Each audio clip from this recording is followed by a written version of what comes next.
Sabiex tiftaħ negozju ġdid jew tiżviluppa l quddiem in-negozju tiegħek m'għandekx għalfejn tiġri minn post tal ieħor u taħli l-ħin prezzjuż tiegħek. L-uffiċini l-ġodda One Stop Shop ta' Business First fl-Imrieħel jassistuk b'dak kollu li għandek bżonn. Is-servizzi kollha taħt saqaf wieħed. Ċempel 144 għall-assistenza jew sabiex tagħmel appuntament.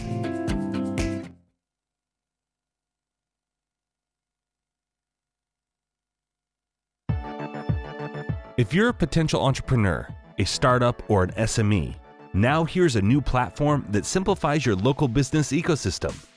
Index.maltaemployers.com helps you simplify and access essential information for free. Be entertained with a unique directory of licensing authorities, government and non-government entities, business-related NGOs and associations, together with a comprehensive list of available schemes and assistance. A unique think tank and a checklist process that offers a step-by-step guide to start your own business. Your first steps in life are a mirror for a sound future. Index.maltaemployers.com.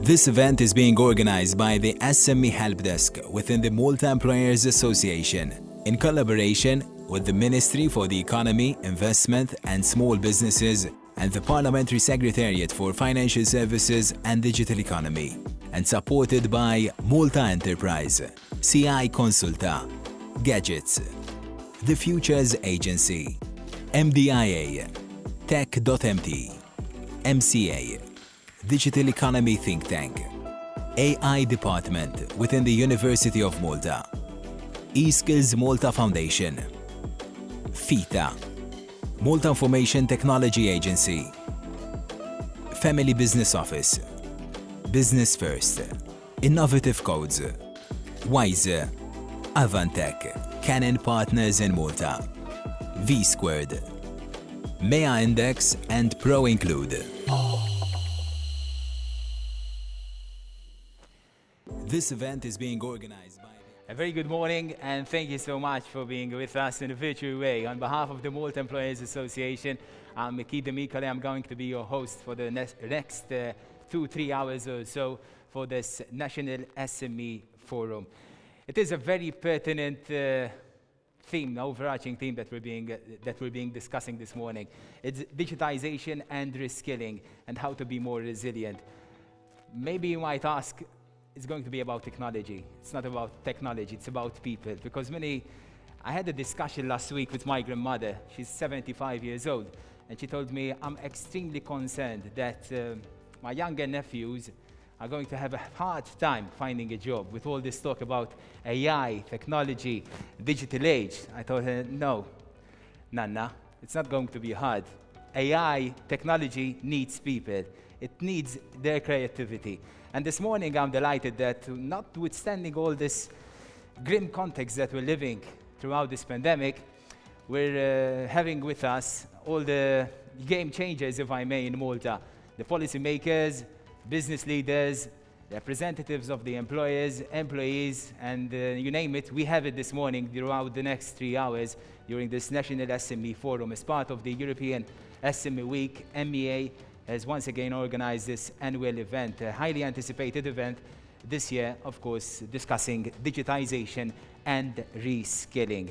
And I guess I personally strongly believe that it is the best time to discuss these both subjects. They are complex, but we're trying to break them down in a tangible way and outline also the government's policy in this regard, the opposition's vision, what's the take of the business leaders in Malta, how can we upskill, reshape our workforce, which is of course pivotal for the future, and making Malta more resilient or future-proof, as the saying goes. So without further ado, I'm going soon to have a word with the policymaker who's responsible for the digital economy, Honourable Silvio Scambri, in a few seconds. This event is being organized by the SME Help Desk within the Malta Employers Association in collaboration with the Ministry for the Economy, Investment and Small Businesses and the Parliamentary Secretariat for Financial Services and Digital Economy, and supported by Malta Enterprise, CI Consulta, Gadgets, The Futures Agency, MDIA, Tech.mt, MCA, Digital Economy Think Tank, AI Department within the University of Malta, eSkills Malta Foundation, FITA, Malta Information Technology Agency, Family Business Office, Business First, Innovative Codes, Wise, Avantech, Canon Partners in Malta, V-Squared, MEA Index and Pro Include.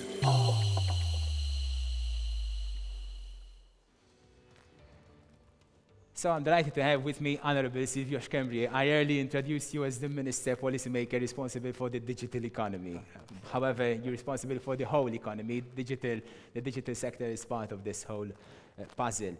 But what can you tell us about the government's vision, not only to make the economy more resilient? I know we're being faced by these hard times brought about by COVID-19, but what is the government's vision? It is only thriving on the digital sector, making Malta more digital in this digital age. What can you tell us? First of all, good morning, Keith, and good morning to everybody who is following us virtually now.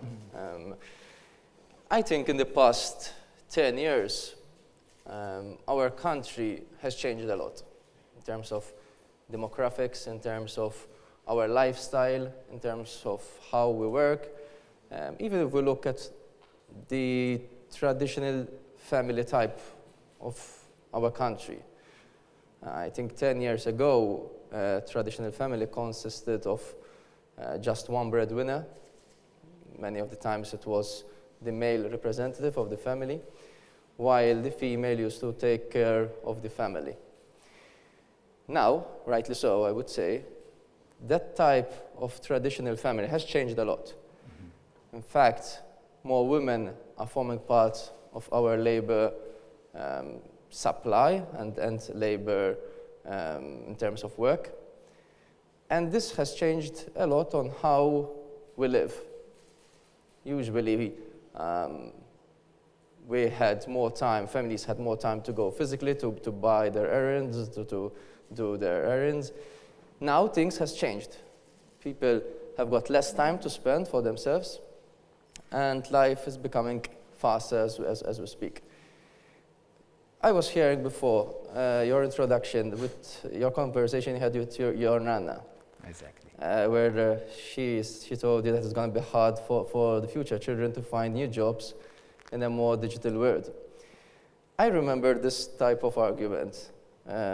Even if you read, in every revolution, being the first industrial revolution, second, third, and now fourth, Exactly. the same arguments prop up.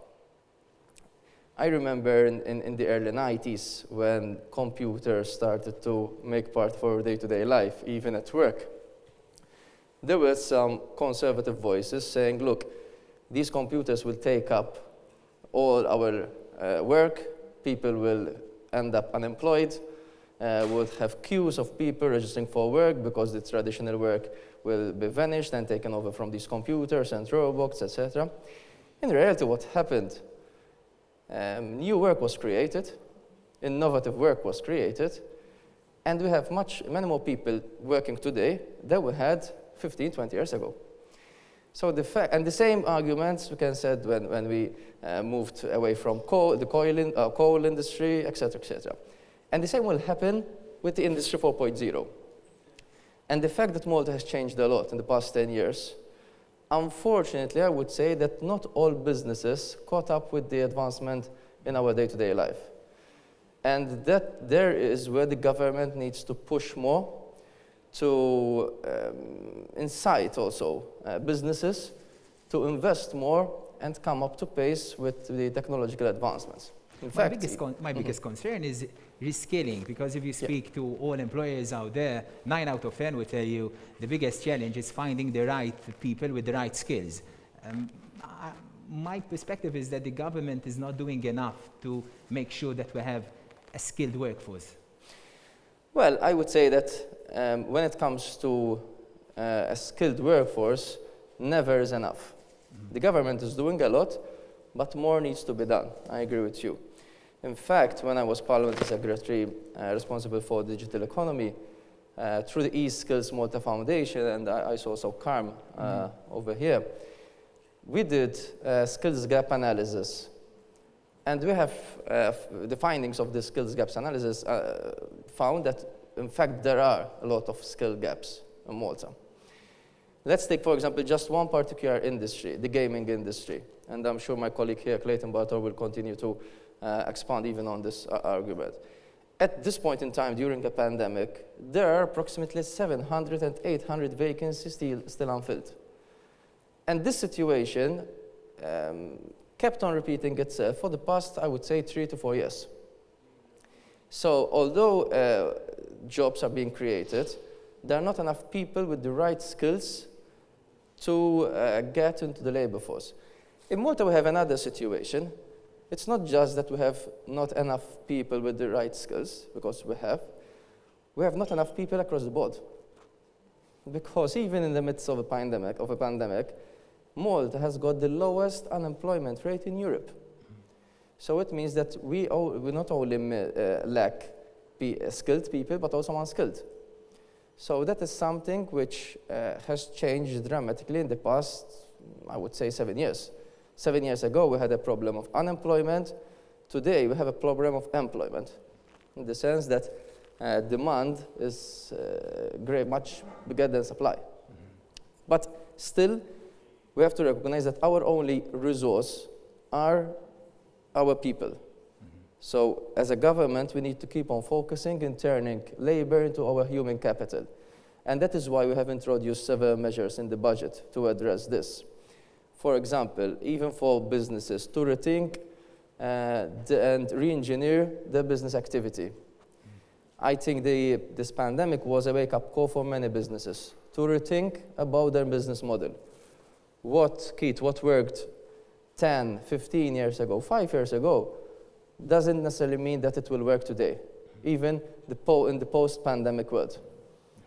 So I think apart from the fact that it was a wake-up call, it was also an opportunity to test certain new way of doing things, which maybe previously we had not the courage to introduce.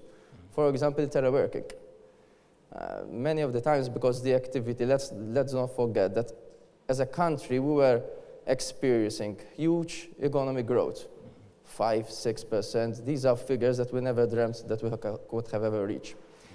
So it was quite difficult for a government or for a company to reintroduce new way of doing business in time where the economy was booming at rates of 7–6%. In times where we had challenges and we were forced to do that, for example, in teleworking, it was, I would say, a real test case scenario and an opportunity to test teleworking, for example, which in many industries proved to be a more viable option and with proven better results than the traditional way of working. For example, today's conference. We could say that, well, the previous way of doing conferences could work for certain type of businesses, for certain industries, for certain conferences, for certain meetings, but the new reality could work also for other types of fairs. And I was, before this opening, discussing also with members of the MEA. I remember when we were devising the plan for our regeneration for the economy, just... That's June, right? Yes, in June. You had to obviously keep on communicating with the stakeholders. I remember in one single day, I managed to discuss these measures with, I think, 8 to 9 stakeholders in one single day. Previously, this exercise could have taken me 2 weeks to get all the people together in one room, physically, chatting, etc., etc.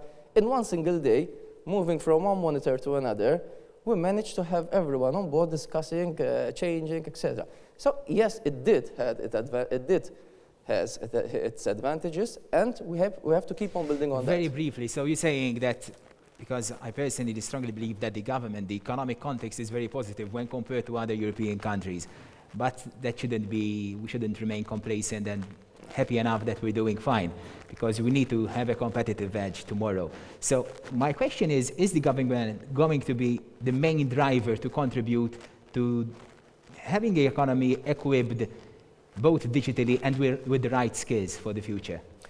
No, the government cannot be the main contributor. I'm saying driver. Yeah, the government has to be the enabler in that case. In fact, even if we look at the measures that we have introduced, for example, through Malta Enterprise, we have introduced a new measure in this budget whereby we would support with 50% of the cost in the investment done when it comes to buying equipment, training, etc., especially focusing on digitalization and reskilling. That is one measure that would predominantly assist companies with those SMEs, companies employing less than 50 people. But then there are other measures. For example, with the Chamber of Commerce, I think next week and the coming days, we'll launch also a new measure in terms of reengineering of the business. So these are measures that we'll keep on introducing and focusing so that we move also towards digitization and a new way of doing things. It is only natural. If business will not adapt into this new reality, they would die a natural cause. So we have to keep on hammering on this message.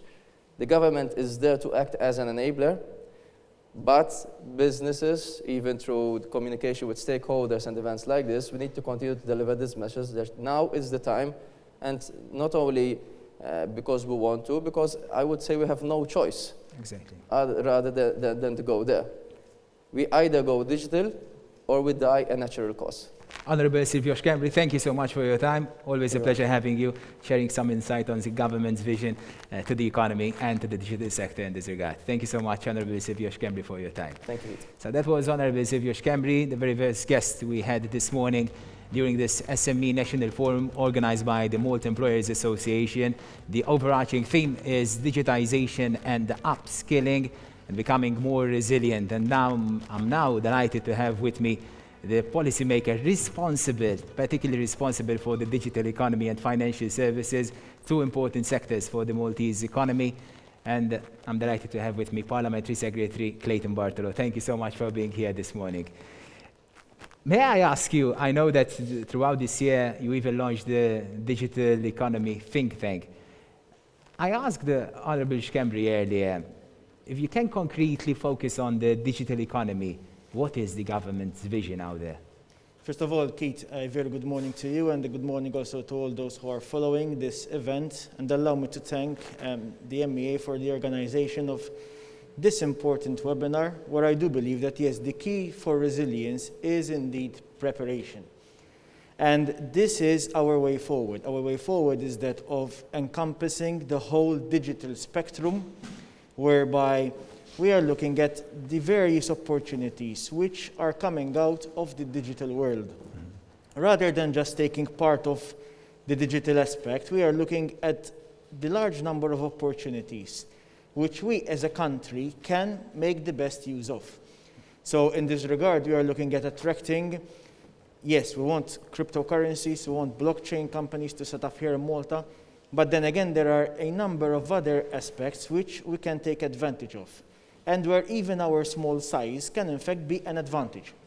So here we are talking about big data, cloud, high performance computing, Then we also have two up-and-coming sectors, which are esports and video game development, two aspects which can form a niche sector of our economy, but which can offer very interesting career prospects, especially for our young children who are coming up. And when we look at all these, together with other existing sectors, both from the digital economy side, such as the gaming, in the gaming sector, it has been very resilient even during the pandemic, which we are going through. So here we have seen that, first of all, there are a number of vacancies, as my colleague Sylvia already mentioned, which have now reached, I believe, over 800 vacancies. So during the pandemic, we have actually seen the number of vacancies increase. This is due to the fact that the companies which are based here in Malta are looking at opening up new markets where the companies can attract more business towards our shores. And here we are looking also at attracting the last remaining few major players in the industry who have not yet relocated to Malta, and we are in discussion with them to assist them in relocating here to Malta so that they can set up shop here, they can employ people here, and then obviously they will start paying the taxes, their national insurance, and all of which adds up to the national coffers.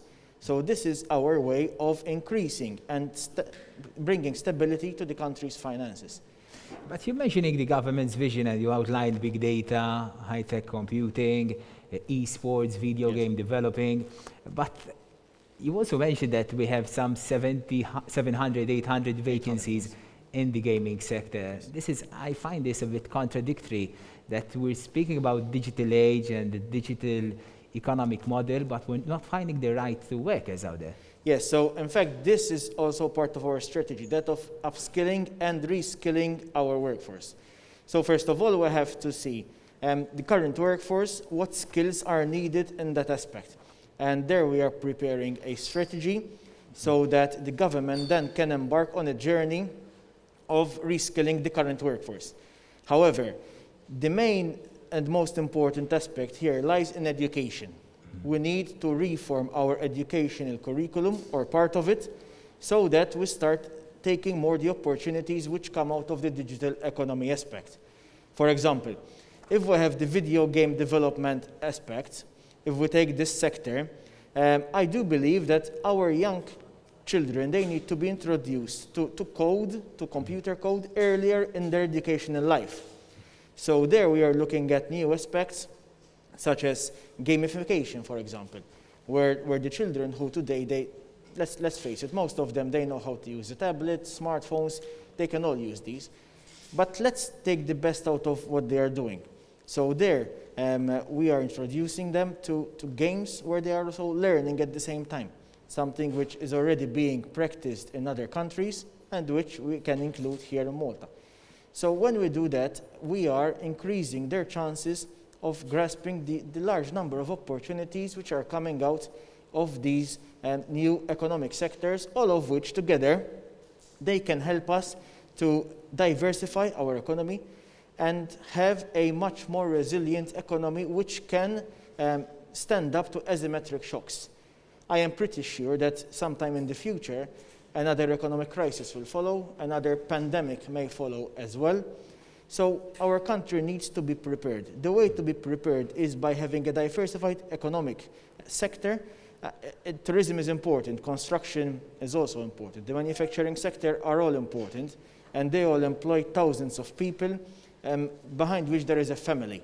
So rather than seeing just numbers, we see families, all of which are important for the government, and hence our impetus on finding a balance between the livelihoods and the health during the pandemic. So we understand the importance of these sectors. However, the digital sector is one which can help us diversify, and furthermore, digital cuts across all sectors. So when we speak about the digital aspect, we are talking about digital in the environment, digital in tourism. The same concept is being applied also in artificial intelligence. So our aim is to continue implementing the AI strategy which was devised earlier on last year. And there we are seeing AI in a number of sectors, for example, AI in education as well, which then puts in picture really the way that the digital sector works in tandem with other sectors, hence making all these sectors more efficient and more effective. I'm delighted to hear so. But one last thing which I want to touch upon is the challenges that many small businesses, even medium-sized and large businesses are facing. The pandemic has accelerated changes in the digital world for these small businesses, medium-sized or large businesses. However, with all this talk about e-businesses and e-commerce, they're being faced with challenges of accessible banking sector. How is the government supporting these businesses? First of all, we are recognizing these challenges and we are helping the small and medium enterprises to take on the e-commerce sector, also through the organization of a number of courses such as eBusinessify, where we have seen that before the pandemic, we had around 58% of the local population shopping online. Obviously, through the pandemic, that has shot up, and even the number of businesses who offer their services and their goods online has increased. So that's the first point which comes to mind, the resilience of the Maltese SME and the way it changed over to start also accommodating more online through the pandemic. If it wasn't for this changeover, then most of these SMEs would have definitely closed down. So yes, hats off to the SMEs for recognizing the need to change and in fact changing in order to accommodate and increase and sustain their sales during this period, which, let's face it, has been a tough period. The government has been there to assist where needed and will continue doing so, something which we have seen also through the budget, which we presented last week. The wage supplement will be maintained, the vouchers will be once again distributed, and we are also going to offer assistance to those small and medium enterprises who will be investing in the digital aspect. So on that front, yes, we are assisting. However, with regards to banking, yes, we do acknowledge that there are changing trends in banking, and I do encourage also SMEs to take up more digital systems when it comes to banking. It is more efficient, it is more effective, it gives you the same results without having to wait in a long queue, for example. And so, yes, there I do believe that as the trend moves towards digital, so do need our SMEs. Honourable Clayton Bartolo, thank you so much for your valuable insights on the government's vision focusing on the digital economy and financial services. Thank you so much, Honourable Clayton Bartolo, for joining us this morning during this first part of the National SME Forum organized by MEA. We had so far the government's vision, two policymakers from the government, Honourable Silviosh Kembri and Honourable Clayton Bartolo. I'm now joined, pleasure, having Honourable Christy De Bono, opposition spokesperson for the digital economy. I'm intrigued to know more about the opposition's vision with regards to digitization and upskilling for today and for tomorrow. First of all, good morning, Keith, and good morning all who is following us. I would like to thank MEA as well for addressing such an important, at the moment, especially and relevant topic. First of all, Keith, I would like to refer to the fact that when the concept of distance learning, of social distancing, of quarantine, of partial and total lockdowns became a reality, it immediately drove the necessity for the further push for digital transformation. So, pre-COVID or not, digital transformation was always a must. It was never an if, but it was a when.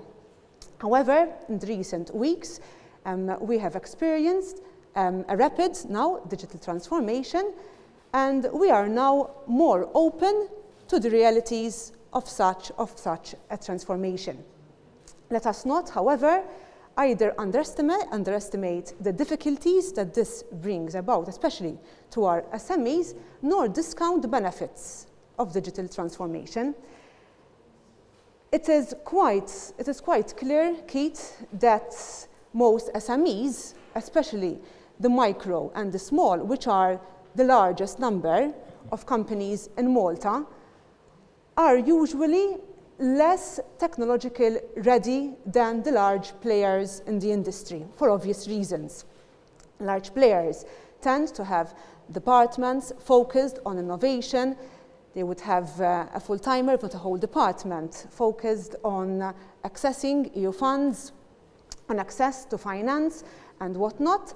However, the small and especially micro SMEs, especially those who have maybe the self-employed, who only employ a person or two, find it much more difficult to develop in that rapid rate. So there is always the fear, the risk of the small players falling behind, at least temporarily.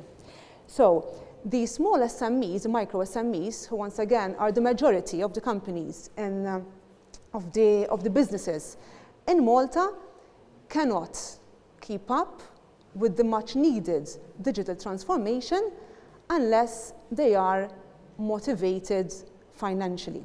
So it is the role as well of the government, as my predecessor said, they are the enablers at the end of the day and the policymakers, to help in the financing, to help in the initiatives, to help in access to finance and access to EU funds. But if not mistaken, there are some schemes like for the remote investment. If you're investing a small business, you want to invest in having a remote teleworking facilities.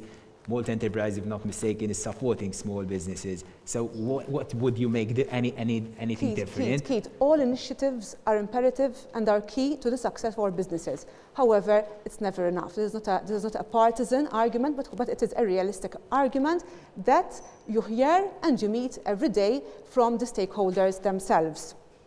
The small and medium enterprises, especially the micro enterprises, are not enough equipped because of the economies of scale, even of their own operation. For example, even when it came to teleworking, if you are a self-employed person and you only have 1 or 2 employees, it is not such an obvious alternative to transfer your operation remotely. However, big companies might afford to such an option. It is of ultra importance, Keith, that we help the SMEs, especially the small and micro enterprises, even to keep up with the rapid change of technology. The small and medium enterprises, especially, we are in a reality, Keith, that the upcoming generation, the present and younger generation, sometimes they conflict with the traditional work structures, for example. However, it is them, the human capital, the youth, the younger generation, who are the motivators and who have the entrepreneurial blood that the business needs. However, even when it comes to the business structure, to the employment structure, we are used to a reality where a job is for life.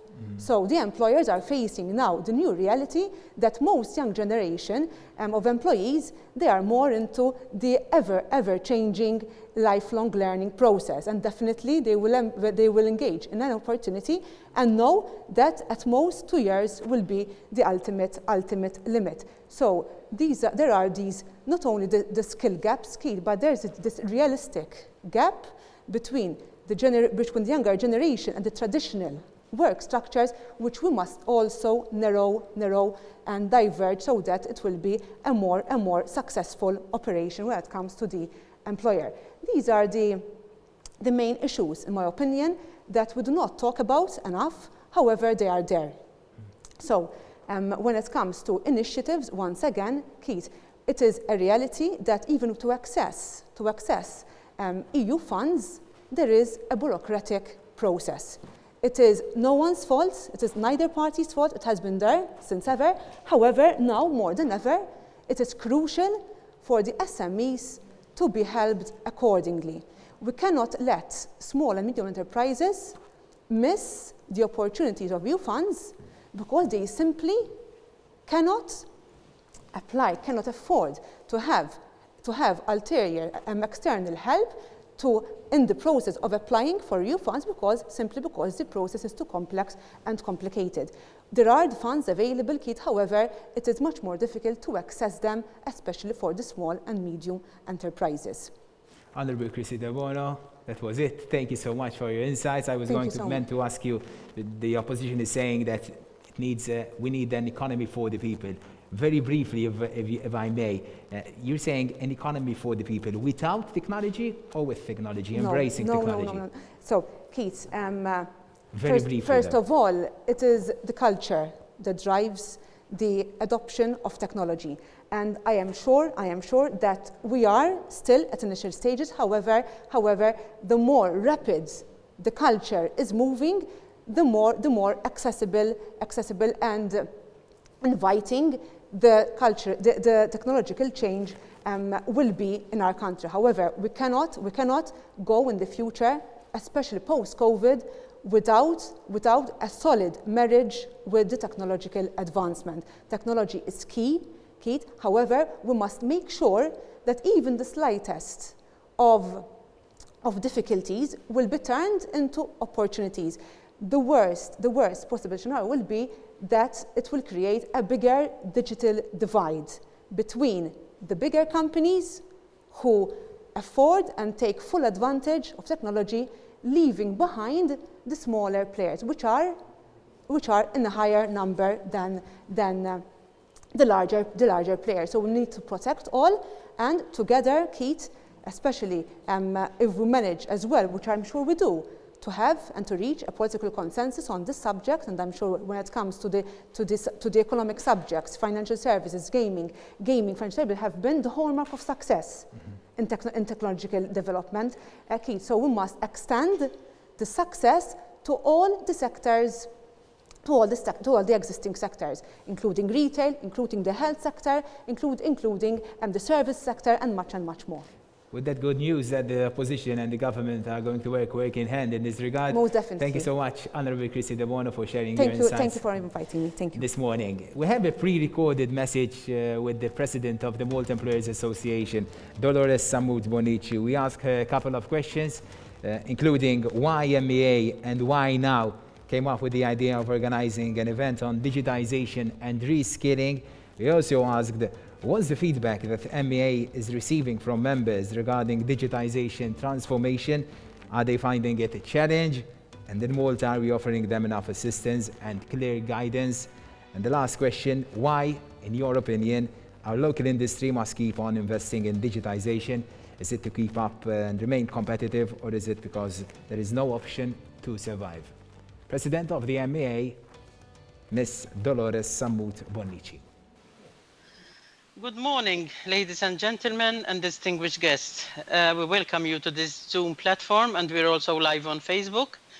Thank you, Kate, for those questions. I'll try to answer them the best I can.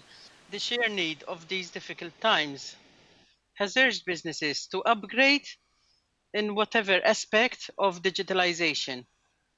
The need for monitoring, the need for automation, the need for teleworking. Also, there is a time when we were locked down, where businesses were monitored and also controlled by using remote devices from home at lockdown stage. It was also a time to press the refresh button. And this comes when bespoke software is applied. We had to look around us, see what's innovative, and adapt to the specific needs which came up. As for the feedback that MEA members gave us, for some businesses who are used to basic needs or basic skills, it was rather a costly event, in the sense that when one buys some software off the shelf, you are guaranteed that you get the product and put it in action. However, when it comes to tailor-made applications, you get rather higher prices, and because guidance is not very common, the advisory, implementation, and also follow-up can be rather costly. And we are not talking about costs only here. We are talking about disruptions during the business hours. We are also talking about a time when you are upskilling your staff, and also a time when digitalization can become the norm. In Malta, as I said, digitalization is widely used. Thank God for that. But we are always looking and experimenting so that digitalization and also artificial intelligence can be the norm, not only to help us during our businesses, but also to help us upgrade, upskill, and this is something that is continuous.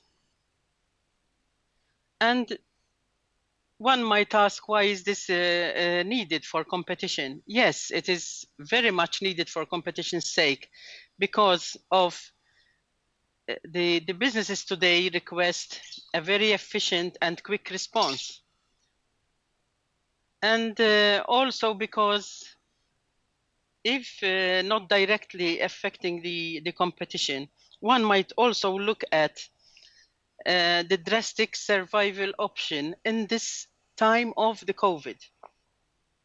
The versatility of managing businesses anywhere, anytime, and also the innovation which is needed in certain businesses. We have seen a couple of case studies where innovation was and bespoke software was so suitable to the people who ordered it that it eventually became a saleable product as well. So this is ongoing, and this should be encouraged. Industry must keep on investing in digitalization as a holistic way, because it provides online sales, 24/7 tasks. It is conducive also to family-friendly measures.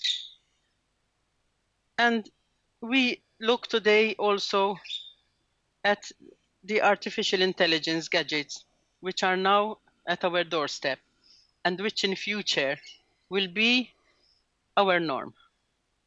Thank you. Thank you so much, Ms. Dolores Samud-Wanichi, President of the Malta Employers Association, for sharing your insights and thoughts about the subject we're discussing this morning, digitization and upskilling and becoming more resilient. The key to all this is preparation, and that's what we're trying to discuss this morning. The first part, we had policymakers, Honorable Silvio Schkembri, Clayton Bartolo, and just a few minutes ago, Christy De Bono. We're now going to be joined by other key players in the industry. They are the shapers, gamers and shapers of our society, and they're contributing to try and figure out how we can try find solutions to this very complex subject. You might have noticed earlier today that this National SME Forum is being organized in cooperation and in collaboration with various entities, and we delighted to have a collaboration with Gadgets and Wiser. They prepared this very short clip.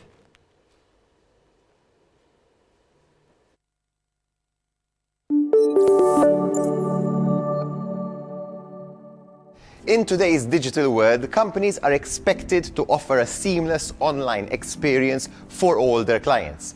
But unfortunately, it is not that easy due to software companies use to go from a non-digital company to a fully digital company. This is why companies of the future need to think well before they choose a software to be able to strike a balance between customer service, continuity, and also innovation. In the business world today, there are a variety of different problems that can all be solved in a digital way, but that require different methodologies in order to solve. So to take one particular example, if there is a particular banking system where if you top up an amount of credit to your account, the problem to solve there is very simple. You just want that amount of credit to be visible in your account straight away. then traditional software methodologies can deal with those sorts of problems very, very easily. However, there are also a variety of problems that are not that simple to describe in terms of just having rules and deterministic steps that to achieve that particular outcome. So if you take something more complex like detecting fraud, for example, for the latter, using an approach that utilizes artificial intelligence can be much more beneficial. Through mathematical methods that are practically the basis of AI, the machine itself will learn to flag transactions which are fraudulent based on things that have happened in the past. And when it comes to data-intensive tasks, we tend to be not the most efficient at actually solving these tasks. On the other hand, if we were to employ AI algorithms for certain tasks within that process, then we can make the process as a whole and the service that we are offering to our customers much more efficient. For the simple reason that artificial intelligence algorithms are not bound by time, so they can work 24/7, they're much quicker at making decisions, and they can analyze millions of points of data in milliseconds. For a business to grow, it must employ business processes which are both efficient and scalable. Better computer systems that can automate key aspects of a company's business processes will allow it to scale in a much more rapid and much more efficient manner.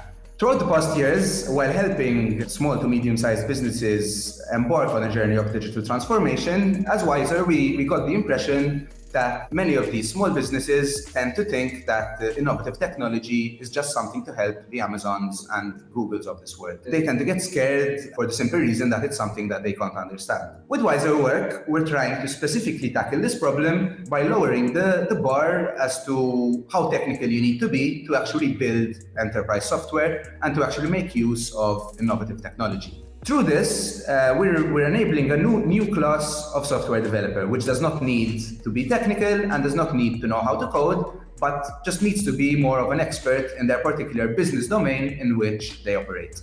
Consumers today have a much higher level of expectation from businesses than they had 10 years ago. And this is because your average consumer is used to interacting with digital technology. Businesses which don't adopt this approach for their own actual processes can never meet the level of expectation that these consumers have nowadays. And the only way to adapt to this new way of thinking is to actually embrace innovative technology and to actually make such technology work for yourself as a business in a way that directly impacts your bottom line.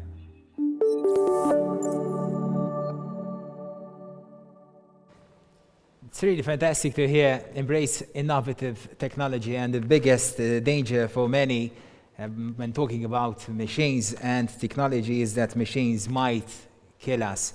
But the real problem is that we become like machines, and this is a quote from Gerd Leonard. He's a futuristic international speaker, and we're really, really honored and delighted and privileged to have him with us this morning. We have this pre-recorded interview or presentation with international renowned speaker Gerd Leonard. Hi, I'm Gerd Leonhard, futurist in Zurich, Switzerland. It's my pleasure to contribute a couple of thoughts to the SME National Forum in Malta on the future of employment and the resilience and reskilling. So first of all, I want to say that the jobs of the future are clearly going to be those that machines can't do. Machines are getting smart, not intelligent, but they will understand and they will learn and they will be able to understand our language, our science, our face recognition. They will be able to put together their own patterns and understand our world. Will they ever be intelligent like us? Well, not anytime soon, but they will have a certain kind of machine intelligence. I call that smart everything. It's a much better word than artificially intelligent. So smart systems will do stuff like bookkeeping and filing and organizing things and fact-checking and doing low-level financial advice and also other things that are routine-driven. So the future is going to be pretty much the end of routine. And the end of routine means that whatever job is 100% routine will not exist sooner or later, something like 5, 7, 10 years. But which job is 100% routine? I mean, even driving a car isn't really routine. It feels like it could be routine, but We have yet to see a car that can drive like a human. A call center, yeah, I think if you just take the PIN code, the PNR code, and you change the reservation according to the set program, that's automatic, it's commodity work, that will go away. That's roughly about 15 million people who work in call centers worldwide. Not all of them will go away, but this is clearly going to happen. So as machines take over the routines, the answer is for humans is to move up the food chain and focus on jobs that can't be automated. We're not going to become useless humans just because the machines become more useful, but we have to get ready for it. So what is a useful human? Well, it is a human that understands technology, machines, but that's not the first thing. It's a human that understands itself and other humans. So the skills of humanity, ethics, purpose, creativity, imagination, intuition, those are becoming crucial for us. And those are the skills that every employer wants to have in the future, because we need people with critical thinking, with insights and foresights, negotiation, emotional intelligence. And, I mean, what are the most important people in the company today are those that understand a wider horizon, that are not binary, like yes, no, if this, then that. That's what computers do. Right? If you work like a robot will take your job. And if you want a job in the future, you have to be more human. Our ultimate job is to be human. And so we need to also instill that concept in our kids and our educational system, that yes, of course we have to be great at technology and understand it and use it. That goes without saying. But in 10 years, a computer will program itself. So why do I need to be an engineer that does Java programming or HTML or C or script or whatever, any of those things? Yeah, well, it's useful to have that, just like it's useful that I learned Greek and Hebrew and Latin. Yeah, useful there somewhere. But generally speaking, our biggest skill is going to be, we have to learn how to learn. We have to learn how to unlearn and redo. We have to adapt to new situations. I mean, consider this. In 10 years, maybe half of the jobs will be in the cloud. They'll be virtual, like we already are doing now, working from home, working in the cloud, working remotely. Right? And many jobs will be in the gig economy. We do a service for somebody, and then we move on to the next one. And we're constantly upskilling and reskilling. And one thing we have to learn is how to deal with this uncertainty. And of course, we'll need different social structures, for example, insurance and social programs for people who are cloud workers, remote workers, which we're all going to be one way or the other. And then in 20 years, I think machines will become so powerful that we are able to reduce the number of work, the hours of work that we'll put in, to 2 or 3 hours per day, and we'll get paid the same, ideally. Right? But that's a little bit further off. So for the immediate future, the most important thing because of COVID-19 is we have to focus on resilience. And we have to focus on solidarity and supporting each other and for not losing the positive worldview. I always say the future is better than we think. And this is one of the key things that we have to celebrate also in the next couple of years, because it's very hard to look at the world now and say, well, yeah, it's going to be a good thing, right? We're saying, well, it's going to be a recession. Well, despite all of these things, this crisis is a reboot. Reboot in the way that we think about each other, reboot in the way that we think about politicians, reboot in the way that we think about the environment also, and resetting the habits, right? So we're okay with working from home now, we're okay with using technology, we're okay with buying things online, and of course we crave each other, as I like to jokingly say, Zoom calls are great, but hugs are greater, and we still know what it's like and what we need. So the outlook for the future really is we're going to head into at least 2 years of permanent VUCA, volatility, uncertainty, complexity, and ambiguity. And to fight that, we need to flip the VUCA, as I like to say, which is velocity, speed of response, right? Unorthodoxy, coming up with new ideas, creativity, right? And collaboration, right? And awesomeness, that's the last A, right? The good old American word. Come up with awesome ideas. I mean, look, people are already pivoting all around us. Industry organizations and tourist organizations are looking at new ways of how they can do their work. For example, clearly tourism will be more local. That's going to be a little bit harder for Malta, of course, than it is for Switzerland. But it's resetting in many good and positive ways, even though there's a period of pain. So my advice would be, first, let's acknowledge the pain. Let's make sure we work on survival. Let's make sure we adapt. Let's make sure we collaborate. We build our resilience. We help each other, saying, well, you know what, there is a way we can make this work. You know, every crisis also brings great opportunities. And for us, the crisis of work in the future is not going to be acted on just by the machines, but is also being impacted as to what we want to do and who we want to be and whether we are ready for the future. So a practical tip before I wrap up here, spend 5 hours a week, let's say 1 hour a day, ideally, on looking at what is not already here, right, and understanding what's coming. I think the sign of an intelligent mind, as F. Scott Fitzgerald once said, is to have 2 opposing things in your mind at the same time, which is working today, working tomorrow. They may be completely different. They may be completely opposed. So the future is shaped by us, and if we don't shape the future, somebody else will shape it for us. Thanks very much for tuning in. Find out more about my work at futurewithgert.com. Thanks. Thank you so much, Gert, for your time, for your personal intervention during this SME National Forum.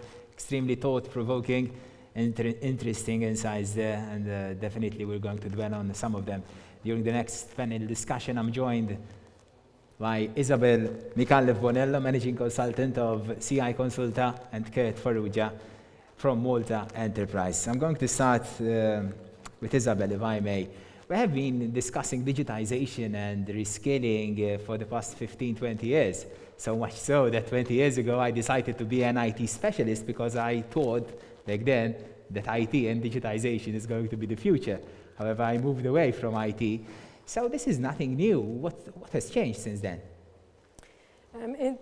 Both digitization and reskilling are evolving trends, evolving phenomena. And they keep being topical. Obviously, what we understood by digitization 15, 20 years ago is different from today. So in the past, it was about accessibility, availability, affordability of technology.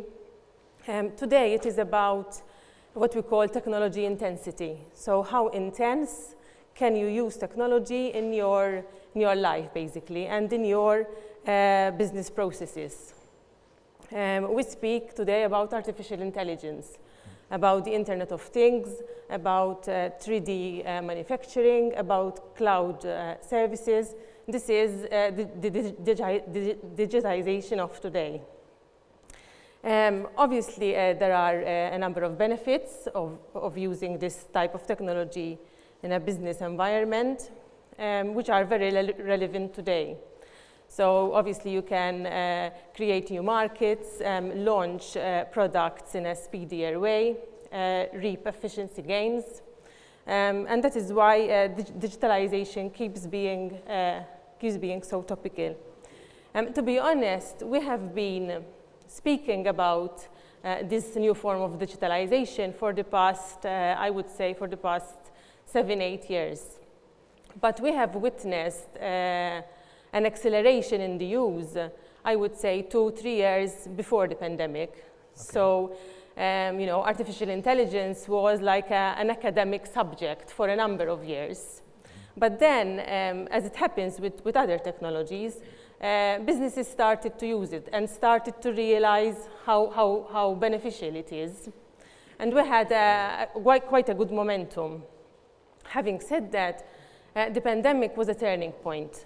So the difficulties and the complex problems created by the pandemic led to an increase in the use of digital technology. And this is witnessed by results in sales, for example. If you see the sales of software as a service companies, and even ICT infrastructure companies, you see that they're doing very well because the investment in IT by businesses across all sectors was not cut back.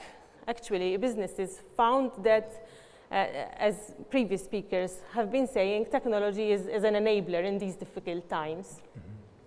We had the CEO of Microsoft some days ago said that what could have been done in 2 years was done in 2 months. So that shows you the readiness of the majority of businesses to invest in technology. When it comes to reskilling, obviously it goes hand in hand with digitalization. If you introduce new processes in your business, you have to reskill. As the other speakers have said, it's not about redundancies, you know, it's about working smarter, upskilling your workforce, and getting new business. You know, there are skills, there are tasks which still have to be done by humans.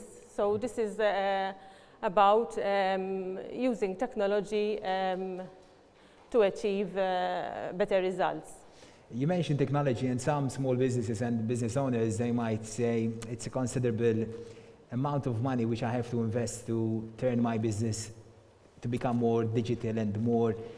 I move on to an e-commerce platform, and I have with me the CEO of Malta Enterprise, Ket Farrugia. I know that Malta Enterprise, on a daily basis throughout the pandemic, has assisted local international investors to not only thrive, but possibly in these circumstances to survive.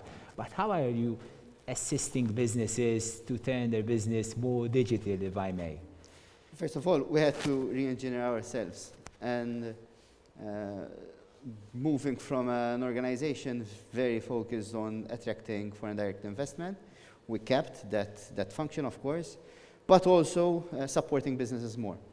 And it was a time where even as a corporation, we had to rethink the way we work. First of all, people were working from home, most of them. At the same time, there's the challenge to keep the level of service going and increasing your output and your assistance to business. So that was the first challenge we found when the pandemic, of course. As a corporation. As a corporation. But at the same time, we had to sit down, and you don't have months. You have literally hours to see how to devise schemes and how to assist businesses through various support measures. Of course, what everyone knows is the weight supplement, which I believe is a containment measure.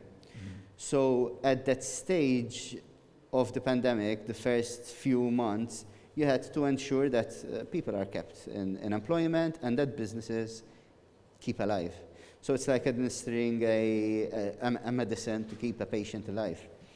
At the same time, very early on, we realized that now is the time to start helping businesses to digitalize, reskill, and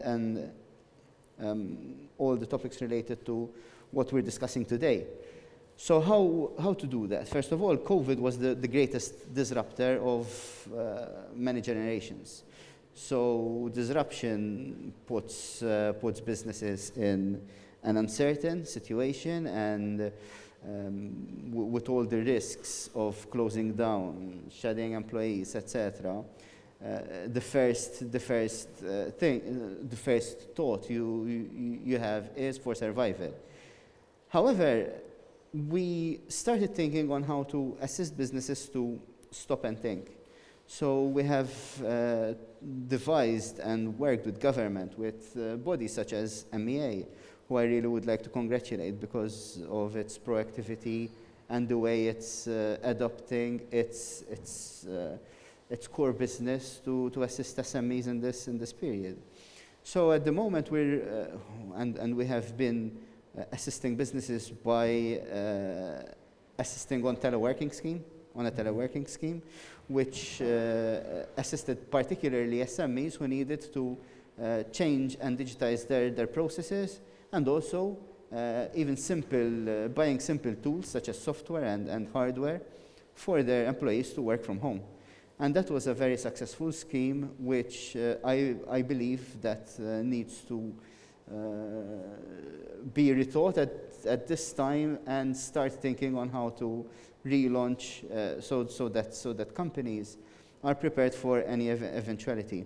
Of course, there is another very important scheme which I believe will be part of the narrative of support schemes to get businesses to change and to stop and think, which is the business reengineering scheme, where we're going to assist with a grant of up to 5,000 euros for businesses, literally for businesses to stop and think, to turn on someone who is more experienced, or on mentors, on companies who can give that sort of thought process to the business, and work around a way on how to engineer the business.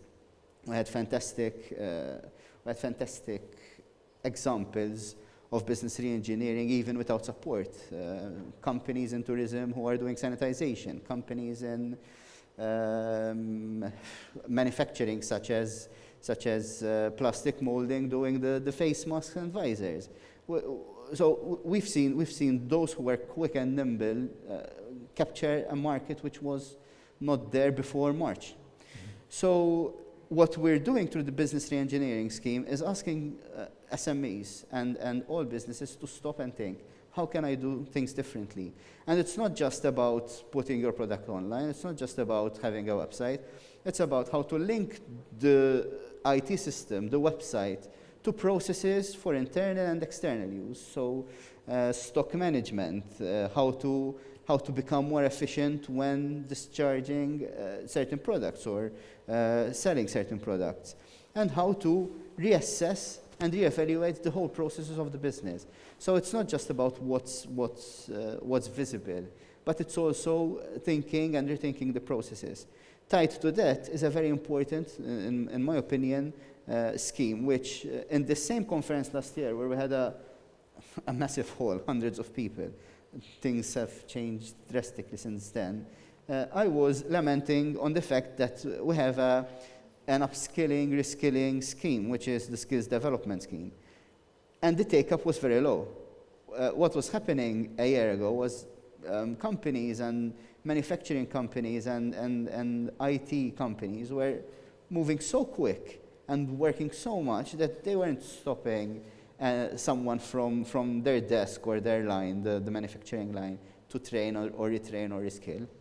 Now I think is the right time for them to speak to Malta Enterprise and see how, tied to the business re-engineering, tied to the other support measures that we're making, then you avail yourself of an important scheme, which is reskilling and giving training to your employees. Then that is tied to another scheme which was which was announced in the budget, whereby we're asking SMEs to invest in innovating their processes, and we'd be helping with up to 50% of that investment, up to a sum of 200,000 euros. It's large amounts of money, but focused on the right track in order to move forward and get to what you're calling here digitization and reskilling. So the government, through our schemes at Malta Enterprise, is taking a proactive approach. The most important thing is for businesses, SMEs, to get to know what incentives they can avail of for this process and in this time. Okay, it's fascinating to hear so much schemes and initiatives that the Malta Enterprise is undertaking to support the businesses to become more innovative, to embrace technology. My million-dollar question, if I may, is we're still in the pandemic. We're not out of it. And we don't know if the vaccine will come out early next year, and the vaccine will eventually help us get out of this mess. So my question is, Malta Enterprise is supporting businesses to survive. Post-pandemic, do you have any sort of vision on how we can make Malta truly future-proof? That is exactly part of what we've been thinking of taking stock of the situation. Of course, we were caught up with thousands and thousands of applicants for the wage supplement, for the rent and electricity schemes, assistance. But at the same time, we managed to also find time to study and have a look at the current economic scenario. And as I said, if companies are going through uncertain times, policymakers are also going through uncertain times. And it's the fluctuations, the fluid situation does not give you enough time to stop and think for the next 10 years because you have to survive now. However, all that we've been doing, the studies that we've been conducting, even as Malta Enterprise Economic Studies, are suggesting that there is scope for a new economic model. So at this point in time, based on sustainability, based on all the things that we've been talking about but never had the time to implement. So the environment and having businesses that look and evaluate at their processes and their products to ensure that they have a positive environmental impact. Businesses that can upskill and digitalize their jobs, as we've been discussing, new and different jobs. I think it's really time to have a look also at ourselves as a country and as an economic model which has worked to date. But what Isabel was saying earlier, what had to be done in 2 years needs to be done in 2 months. And I think without sounding overly positive and optimistic, I believe that what could have been done in 5 years, in 10 years, in 30 years can be done in a much shorter period because COVID has, in a way, forced us to rethink our strategies.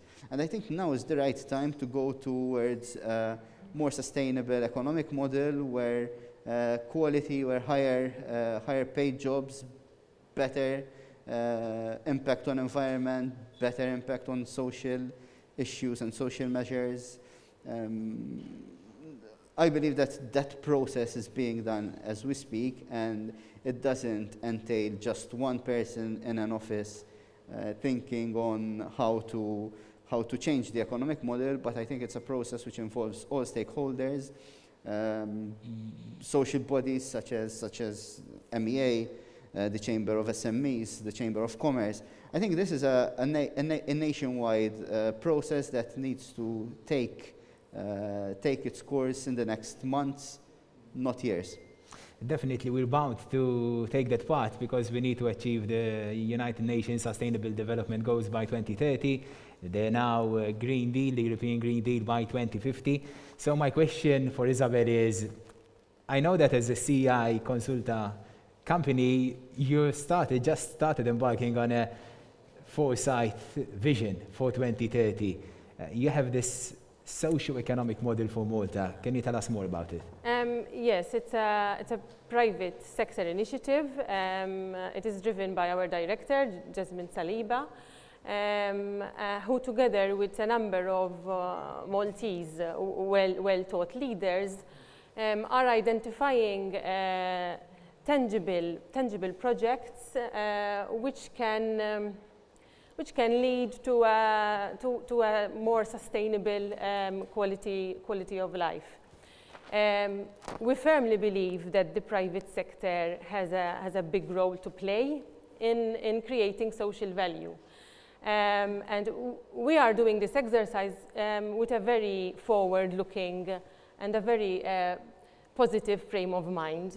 We acknowledge that the economy has been doing very well during the past 5-7 years, but we believe that there is room for more social well-being, trickling the economic benefits to other parts of society. But simply better quality of life. Yes, better quality of life and reaching to goals which maybe we have put a bit on the back burner because we were very, very busy, as Mr. Farrugia was saying. We were very busy and we were comfortable. We were in our comfortable zone. Things were fine. But the pandemic gave us this time to think and this time to see what worked, what didn't, take stock, and rope in the private sector to drive a number of initiatives. Obviously, technology will be key in all this effort, and we look forward to work on our Malta 2030. We of course look forward to that vision. Kurt, Isabel, thank you so much for being with us this morning during this SME National Forum and for sharing such interesting insights with us and with all the viewers watching us from Tunisia, Palestine, Belgium, and of course Malta. We're trying to dwell on how to make Malta more resilient, our communities, our families, our businesses more resilient and more future-proof. And we're discussing all this in the context of digitization and upskilling, and there might be young people who might be watching this video in the next 10 years and they might say, look at them, in 2020 they were discussing jobs. We're now creating, because in 10 years time we might be discussing jobs that are not even being considered because of the technology, the evolution in technology and the digital age. So this is a very good way how to take on this subject and try to disseminate this complex issue. So without further ado, I'd like to invite you to watch the next video. We're trying to introduce some innovative people in Malta, innovative entrepreneurs as well, who are trying to embrace technology and taking technology as an opportunity rather than a threat. The next video, produced by Gadgets, is together in collaboration with Canon, with Avantech, promoting Canon.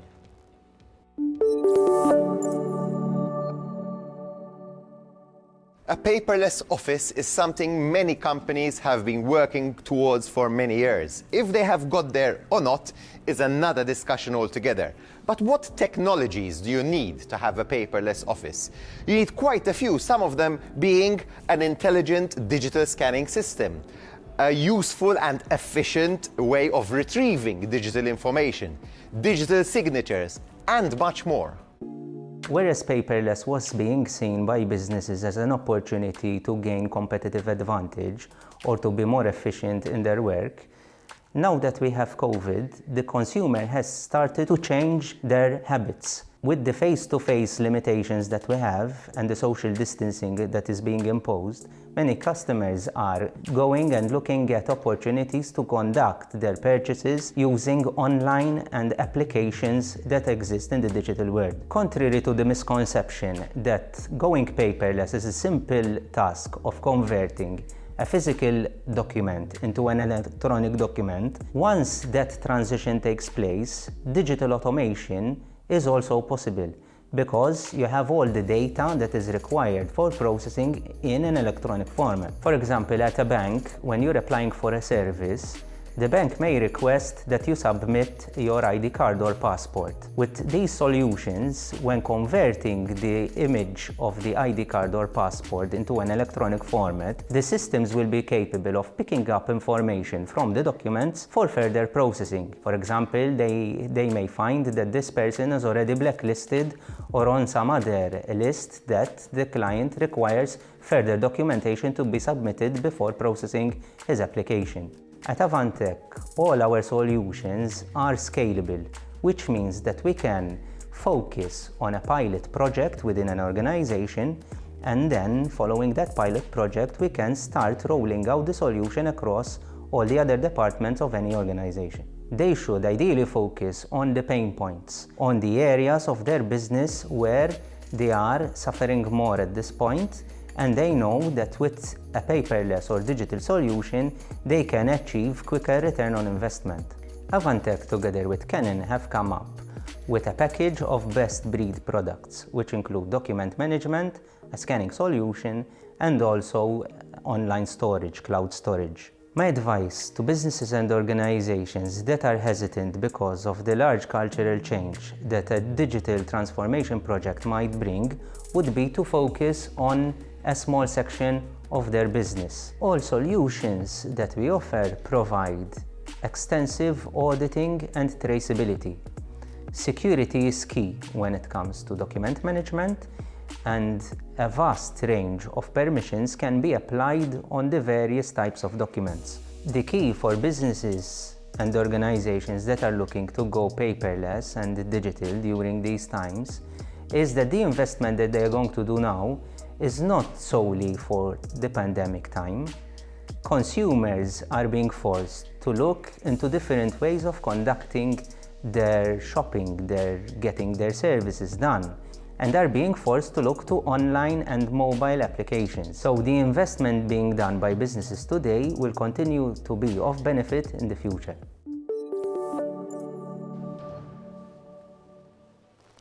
It's great to hear innovative Maltese innovators sharing with us their insights and innovations. And that's why we're here this morning during this SME Week conference, National SME Forum, organized by the Malta Employers Association. Earlier, I had with me Kate Farrugia and Isabel from CI Consulta and Malta Enterprise, respectively. I'm now delighted to be joined Dana Farrugia from Tech.mt, Kieran Bruno, the chairperson of the Malta Digital Economy Think Tank, and also Mr. Joseph Seikel, Manager ICT Technologies at the Malta Communications Authority. And also, if not mistaken, we're also joined by Trevor Samut, Chief Regulatory Officer at the Malta Digital Innovative Authority. We're trying to get in touch with Trevor through Skype. So Trevor, there he is. Good morning, yes. Trevor. Thank you for the invitation, Keith. Thank you so much. I'm going to start with you straight away. In the realm of the new innovative technology versus hard regulation, do you see that there could be potential for friction between the two, sometimes divergent environments? Right. So we are discussing technology here. I've been following since the beginning. I've seen our politicians seeing new methodologies on how to enable and enhance the adoption of new technology. Now, when it comes to regulation, I'm a technologist first, regulatory officer second, and I'm very proud of that fact. And the reason being that when you regulate, especially going into technology, you have to always keep in mind that regulation has to make, in 2020 onwards, always has to make first technological sense, first and foremost. Then you can see how to bind the technology and make it like standardized wherever possible, thanks to regulation then, but that comes as a secondary step. And the reason I say so is if you are a regulator and you come with technologically uninformed statements or attempts at regulating that which cannot even be well defined yet, such as artificial intelligence, right? You can come up with the statements like we've seen even at European level, like we will regulate artificial intelligence in the first 100 days of an attempt of doing so in the first 100 days. Right? So that is a technologically uninformed statement, which obviously cannot be easily implemented. So in that case, there might be friction if one goes forcefully and harshly doing regulations in technological spheres which are either not well understood or not well yet defined, such as is intelligence in itself, let alone artificial intelligence. Thanks so much, Trevor. Please join us for the rest of the panel discussion. Dana, before the pandemic, we were discussing that digitization was a can, now is a must. Why is that? Well, COVID was surely a catalyst of digitalization. Okay. We always had this mandate as a government. There is a strong mandate. The private sector also promotes the digital economy very avidly. However, adoption, on the other hand, happens at a slower pace. With COVID, we have seen a huge shift in the past 8 months. We have seen a huge shift in interest, at least, to consider new out-of-the-box automated systems. Now, I'm mentioning the difference between the will and the actual adoption because we are seeing that adoption-wise, people may feel more apprehensive, and most of the time it's because either they are going through this pandemic in a difficult way, like everybody else, and we constantly repeat that businesses are not alone, society is not alone, we are all going through this together. But this is the time, it's a crucial time to consider spending some money in automating your processes and relieving your resources from manual processes, which are very taxing. And on the other hand, using that time of your human resources to upskill them so that you can eventually hit the ground running and they would be able to use your new digital tools, because that is very important. It's not just about automating and evolving to the digital world. We have to have our workforce digitally enabled as well. Okay, and Tech.mt is helping in this regard, right? Yes, we constantly reach out to businesses. We have a budget allocated to us by the government, and we reinvested. We do our utmost to reinvest that budget into the technology sector by promoting and educating and getting investment closer to businesses. So we see that the sector keeps on flourishing. It is important also to mention, Keith, that as a sector, we had to re-strategize very swiftly in the beginning of this year. Us as well as Tech.mt, we had a totally different strategy this year. Okay. But then in February, we were faced with an option. We either sit down and wait for the pandemic to pass, or else we change, we accept that we have a new situation, we accept that we have a situation which will take into the longer term. Possibly we will never get rid of COVID, I don't know. But we have to adapt to that and start living in these new times now. And obviously, business-wise, if you have to protect your margins, if you have to ensure that you get the same economies of scale that you used to get with physical walk-ins, you have to have digital presence. This is what we constantly preach to businesses. Forget the traditional sales. Definitely. Today, that doesn't exist almost anymore, not even for food, not even for groceries, medicines, for example. Everything is changing. The way we purchase, the way customer behavior is totally going into another dimension now.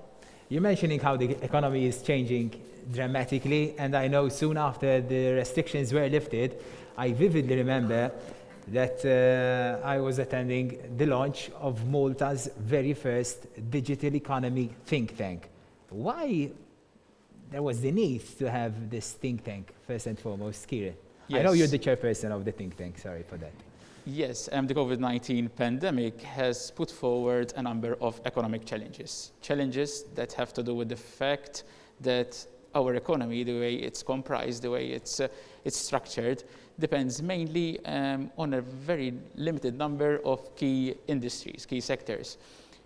Sectors like, for example, tourism and construction that had been thriving for a number of years, but unfortunately were brought to an abrupt halt given the limitations in terms of mobility and the restrictions being imposed during the pandemic.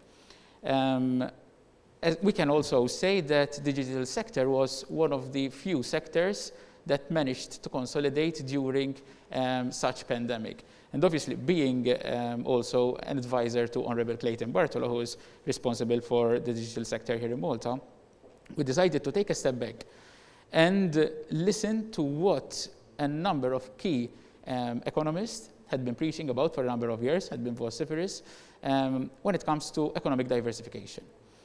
So what we did was we took a step back and we wanted to propose a way forward to address two things. First of all, we wanted to consolidate the current economic growth that our country has been registering for the past years, and also to ensure that we manage to build an economy that is sustainable in nature and that is also resilient to asymmetric shocks, such as the COVID-19 pandemic. I mean, no one knew that such pandemic would eventually hit us and would eventually hit us this hard. Because had anyone anticipated such drastic impact, people would have prepared much more beforehand. Also, in terms of digital space, we saw that those companies that invested in their digital and technological aspects before the pandemic, they also managed to at least keep some of their operations ongoing. So there was this need to set up a think tank, and the think tank was entrusted to carry out two mandates. First of all, we wanted to address the limitations that current sectors were facing, like, for example, the gaming industry. We are fond of the contribution that the gaming industry has to offer in terms of GDP, which through the direct and indirect benefit is amounting to close to 15% now, which is quite a considerable amount. It employs over 7,000 individuals. So we wanted to ensure that such industries we provide them with a helping hand in terms of some limitations that they were facing in terms like, for example, skills shortages, etc. Also, there was this need for attracting new niche economic areas. New niche economic areas such as high-performance computing, which will revolutionize the way research is being undertaken. A couple of weeks ago, I had a discussion with a very top scientist who said that through the use of an HPC, they can make use of the performance that such computing has to offer, where they can analyze MRIs and they can also detect specific problems much before by analyzing such data. But they need a very high performance computing, and they also need a place where to store the data. So basically, this is the way that the think tank is operating. Also, the think tank is, as has been also mentioned in the budget speech, is also paving the way for the drafting of Malta's new digital strategy, which will focus on both attracting new niche economic areas and also the digital transformation. Thank you so much, Kieran. I know many of you are watching us online. Feel free to ask any questions. We have an online chat box somewhere on the screen, so feel free to drop us a question or observation, anything you wish. We feel free to do so we can deliver the questions to the speakers and panelists. Joseph, from the Malta Communications Authority, you're responsible for the ICT and technologies, but what's the role of MCA in all this? Yeah, so basically the MCA, let's say in normal times, it's the national regulator for telecom operators, for postal operators, and also for e-commerce, and we're mentioning e-commerce quite frequently in this forum. We aim to ensure that everyone receives or is able to connect to high-capacity networks. In fact, Malta is the only member state in the EU with 3 networks that provide full coverage across the whole nation, in fact. And we also ensure that consumers are aware of their rights when it comes to buying electronic communication services. So that's basically our remit in a nutshell. Of course, in a pandemic, the remit changes and adapts according to the requirements. COVID presented to us also as a communication sector industry a challenge and also a test that was not planned. Obviously, no one was planning for this, but it was a large-scale test that tested both the network's resilience and with resilience I mean availability and also capacity. So it's not just having the networks in place, but also having the networks capable of supporting the load that was exerted on them in a very different pattern that was exerted of what was exerted in the past. So we've seen a lot of people moving to work from home rather than working from the office, and that put a significant additional strain on the networks. However, we worked very well with all the network operators, in fact, and I can say that the systems performed admirably.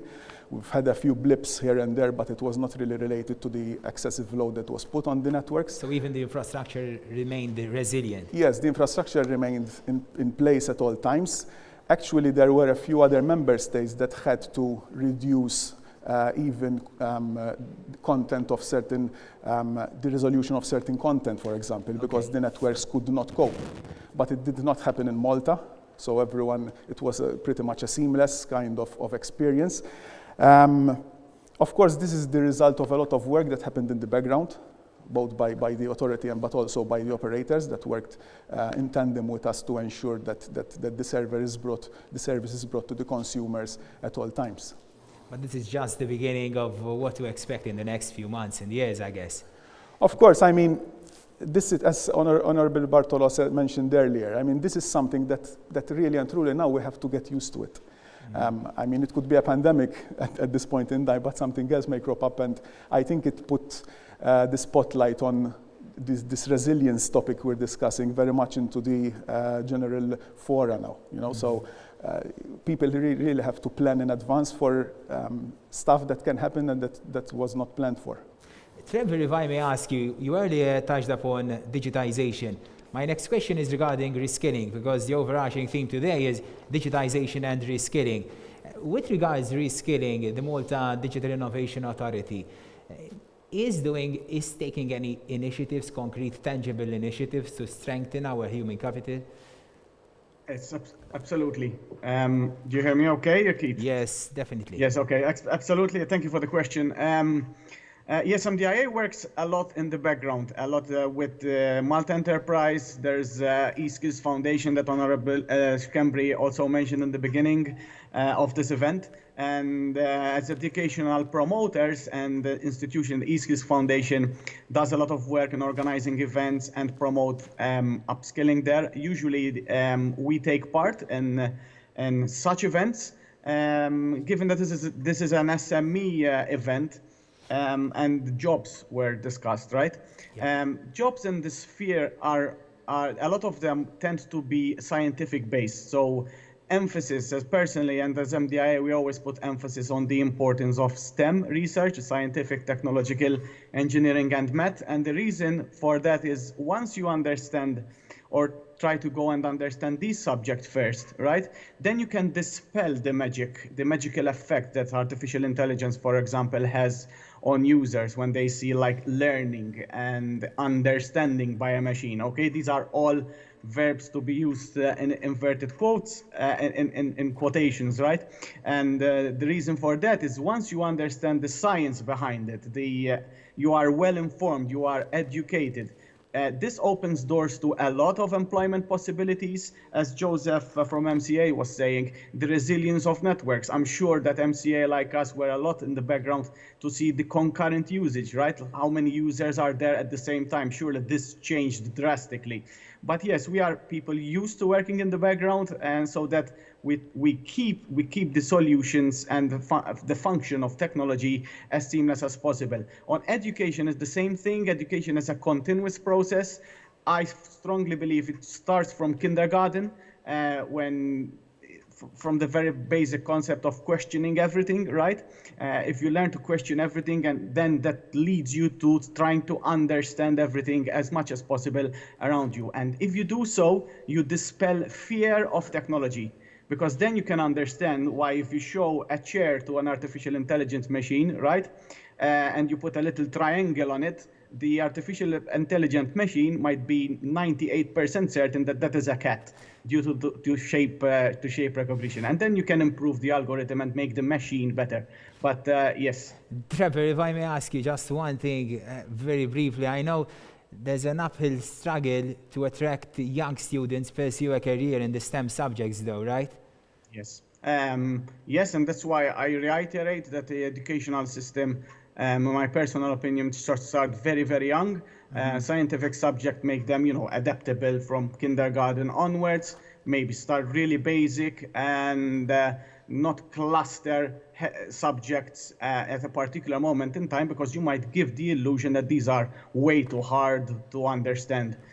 When really and truly, they may not be so hard to truly comprehend if you start really early with the concept of them from a very early stage. Trevor, thank you so much for your time. Thank you. Dana, very quickly, how TechMT plans to continue advocating digital transformation of Maltese businesses?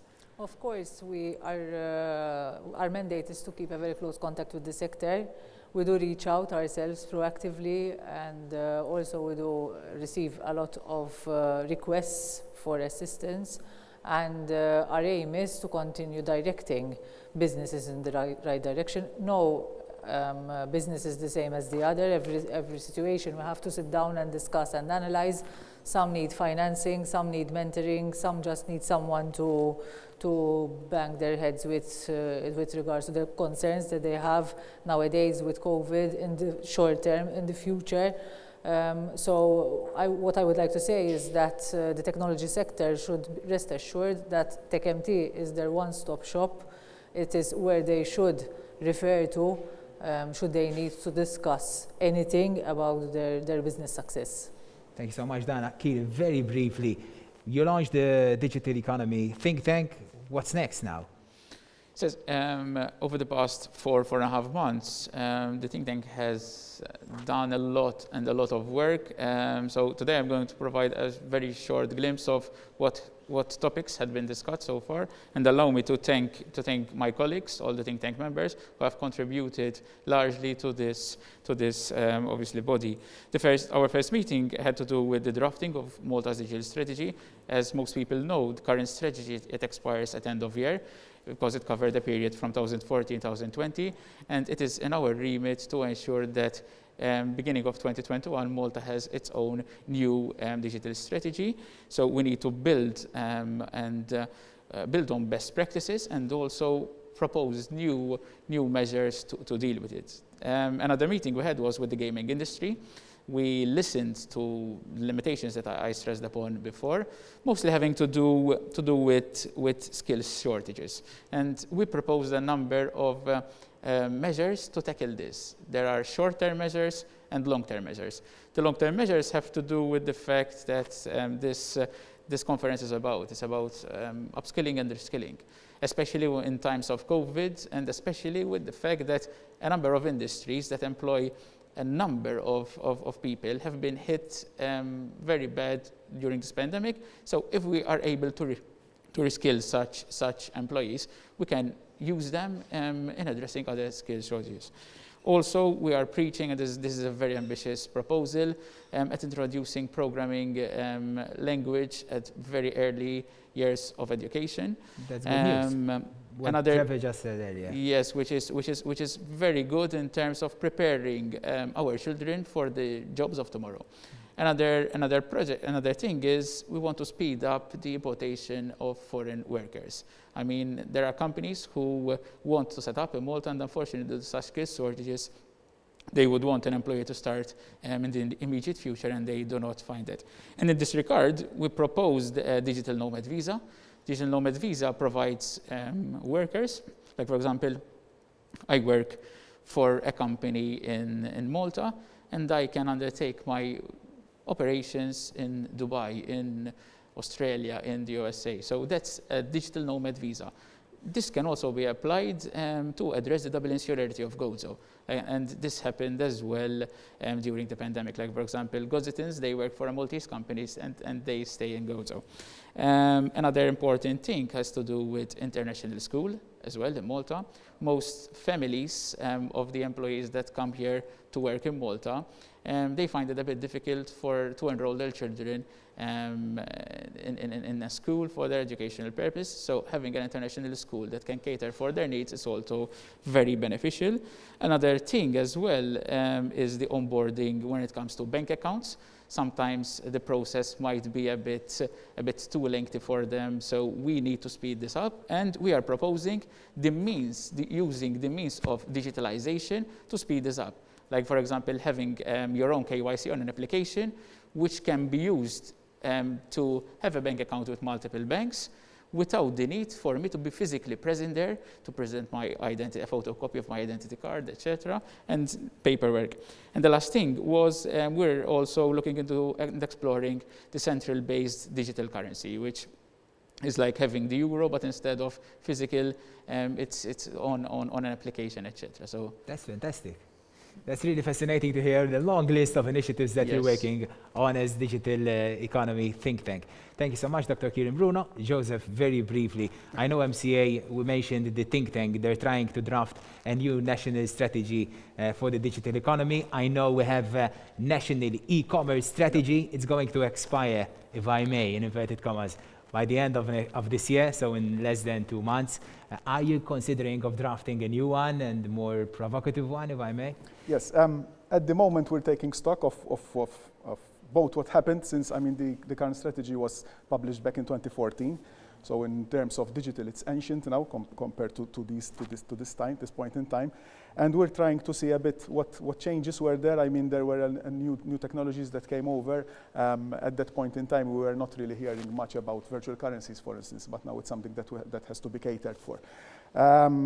In fact, we're conducting 2 major surveys at the moment, looking at both the supply and the demand part of e-commerce, so it's both buyers and sellers. And those would be major sources of information for us to come up with the new strategy that is planned to be published in the coming year. There's also a lot of work happening in the EU front, at the EU front, particularly with the Digital Services Act that is coming along.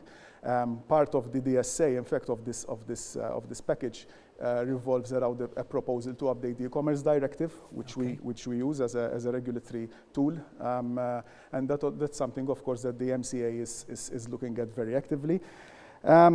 Actually, as a final word, I would like to invite anyone who is following us. We're also interested in hearing what the people out there would like to share with us with regards their challenges on e-commerce, perhaps even success stories. And in fact, we've published a small form on our website. It is published at www.mca.org.mt/strategy-update-2021. And if anyone would like to post his thoughts, perhaps even provide us with his contact details, if they're interested, we can also go back to them and discuss further. Joseph Saker from MCA, Dr. Kieran Bruno from the Malta Digital Economy Think Tank, Ms. Dana Farrugia from Tech.mt, Trevor Samut from the Digital Innovation Authority, MDIA. Thank you so much, Trevor, for being with us as well in a virtual way. So thank you so much to all the panelists for the insights and sharing their views on the subject of reskilling, digitization, and the way forward for Malta to become more resilient. And I'm now going to invite and introduce Ms. Claudine Attad. She's the manager consulting at PwC. Claudine, thank you so much for being with us this morning. Good morning, and also to all the participants of this forum. Very exciting discussions. Obviously, something that is very topical and that we as PwC feel very strongly about. In fact, last year we launched our New World, New Skills global program, where as part of the investment that PwC is making, part of it obviously is to invest in the upskilling of our own people, but also that within communities. So, for example, in projects in collaboration with UNICEF to upskill youth, but also in developing technologies for supporting our clients and communities. So, Claudine, what is the greatest impact of digitization on skills and jobs from your perspective? You said that you started this reskilling exercise with your employees, but now it's extended to anyone else, right? Exactly. What you've noticed so far? Okay, so I think when we work with clients on digital transformation projects, obviously the objectives of these projects are mainly to increase productivity, as some speakers were saying earlier, to increase efficiencies, but also to improve the customer experience and also the employee experience. What we see is that a lot of times that these projects fail is because they don't really take into consideration the impact on jobs and skills. So they are driven mainly, for example, by IT functions of organizations, looking at processes and on the implementation of technology itself, but not really focusing on the people who, at the end of the day, need to be the ones who are adopting these technologies within the organizations. So, obviously, to adopt these technologies, you need the right skills. Okay, so for example, from the technology savvy leaders to drive the project, but also broad workforce skills to work alongside the technology in new ways. And a lot of times we think of the impacts of technology as being sort of something maybe negative on skills and jobs.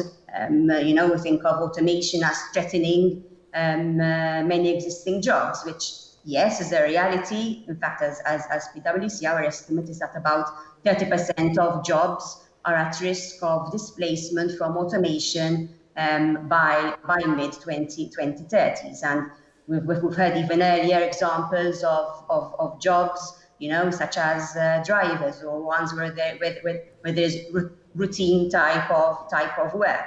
We also see types of jobs such as accountants, for example. All these run a very risk of having their positions automated out of existence. But then on the other hand, we also see the creation of new jobs, okay? And here we've also heard earlier about the shortage that there is of qualified talent for these jobs, in fact. And these are obviously jobs that are going to need to create the technology that is required, but also to work with the technology. We see, jobs in relation to data analysts, for example, digital transformation specialists, process automation specialists. Okay? And the World Economic Forum, in fact, predicts that the number of jobs destroyed as a result of technology will be surpassed by the number of jobs of tomorrow being created. Okay? Also, what we need to keep in mind is that the technology itself is going to impact jobs in a positive way in terms of allowing humans to carry out non-routine type of work, which is more value-adding. Okay? If we think historically, for example, at the introduction of ATMs, okay, and how they enabled the bank tellers to be freed up from their routine tasks and to be able to perform more productive tasks, such as non-routine marketing, for example, individualized customer services, etc. So when we think of the impact on jobs, it's really going to be a balance in terms of those jobs that are going to be created and those that are going to be displaced or significantly changed. But this does not mean that it's going to be an easy transition. It's going to entail, obviously, that difficult transitions for some workers. That is going to need proactive investment in reskilling and upskilling. Some things that I mentioned about skills is a lot of time that when we think of skills needed for the digital age, we tend to, rightly so, think of digital type of skills, okay, only. Yes, definitely they are vital, but it's only part of the story. Workers also are going to need human and transferable skills, okay, because first of all, at the end of the day,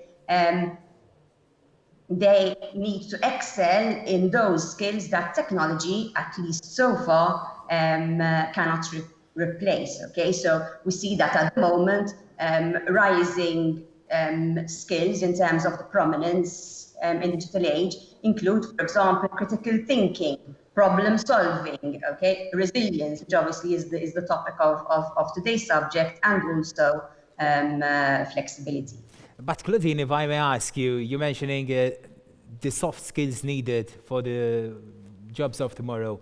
But given that we have the internet, it's the biggest tool we have, and some young people say, why we need to learn those skills when we go on the internet and we can learn them straight away.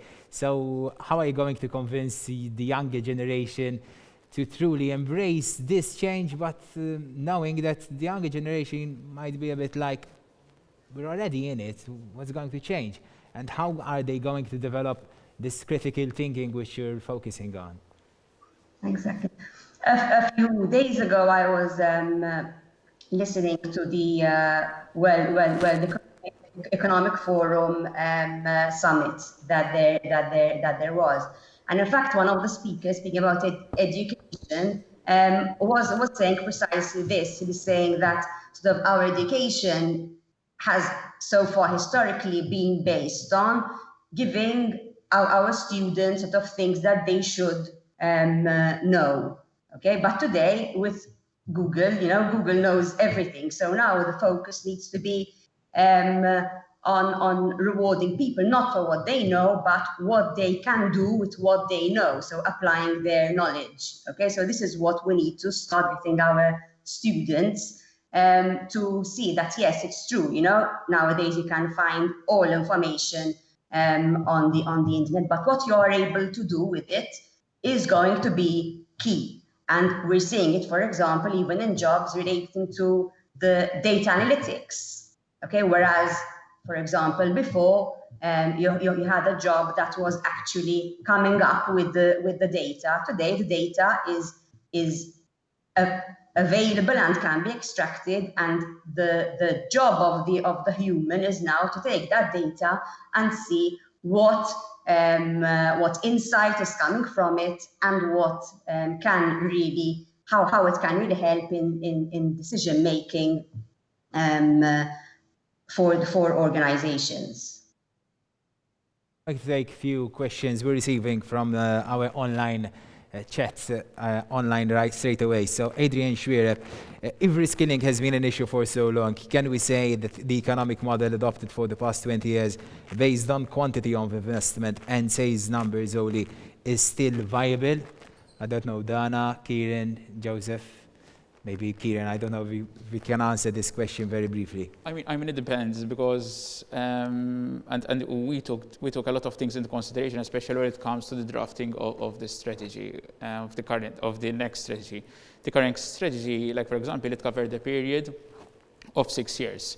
When we sat down, we pointed out that 6 years was a bit too much, because technology and the way technology is advancing, there might be instances where what technology that has came into fruition at 2016 was not included in the strategy. So times change, and obviously we have to keep up with the times. The pandemic, obviously, as I said before, it showed that as a country, and not just for Malta, other countries as well, we need to look and explore other economic models that have to do with both digitalization, the digital aspect, and also that promote the environmental aspect. I mean, if you look at the RRF, the Resilience and Recovery Facility that the EU is proposing, the funds allocated for such facility are specifically directed for the digital aspect and for the environmental aspect. We've seen during the pandemic that what before used to think was unthinkable, like for example, being able to work from home, remote working, because the pandemic and given the restrictions, everything was imposed on us, then we managed to work from home.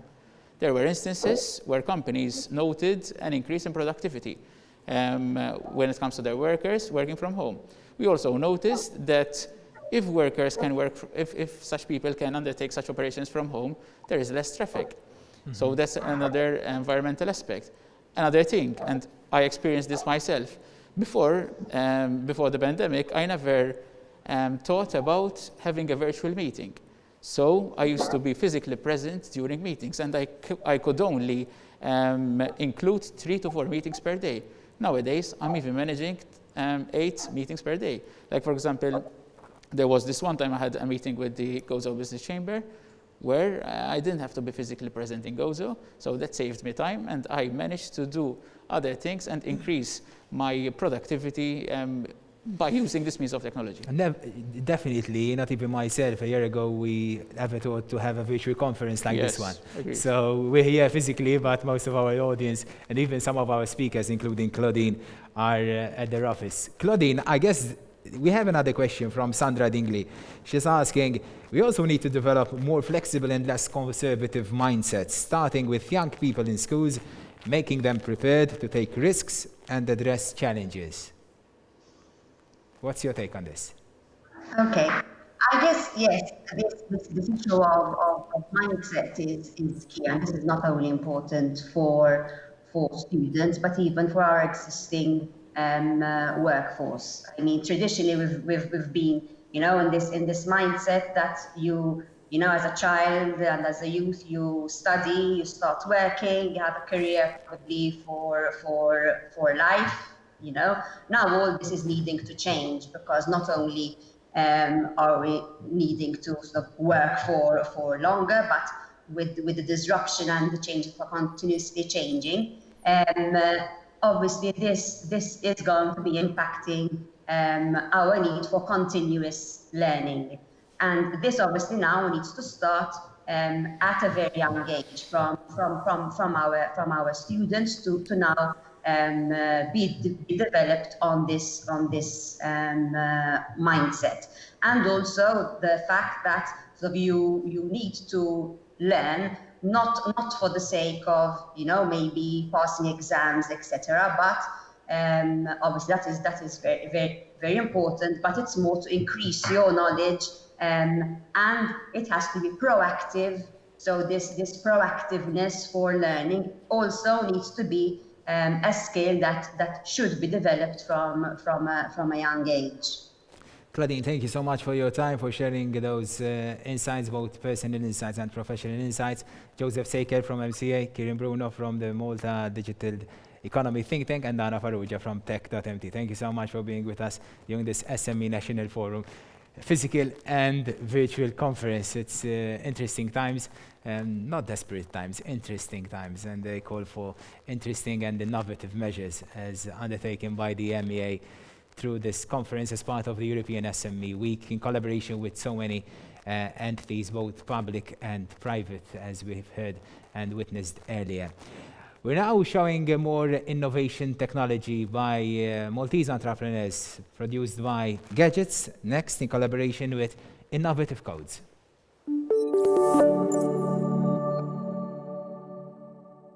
The internet never sleeps, so it provides endless opportunities for all forms of businesses. But are the Maltese ready to shop online? Malta is more than ready. We've seen a surge in sales. If you look at Amazon, 20% increase, Apple, the same thing, Google, the same thing. The consumer wants it. You have to be there. If you're a shop and you're not there, you're missing out. You're missing out big time. The question is, why not have an online shop? 15 to 20% of your sales will happen online. For some stores, even higher. It allows you to reach consumers anywhere in the world, at any time, at their convenience. Your shop is literally sitting in everyone's pocket. Why not be there? You should do your research. As if you're opening a fashion store, jeweler shop, the first thing you do is your consumer. What are they buying?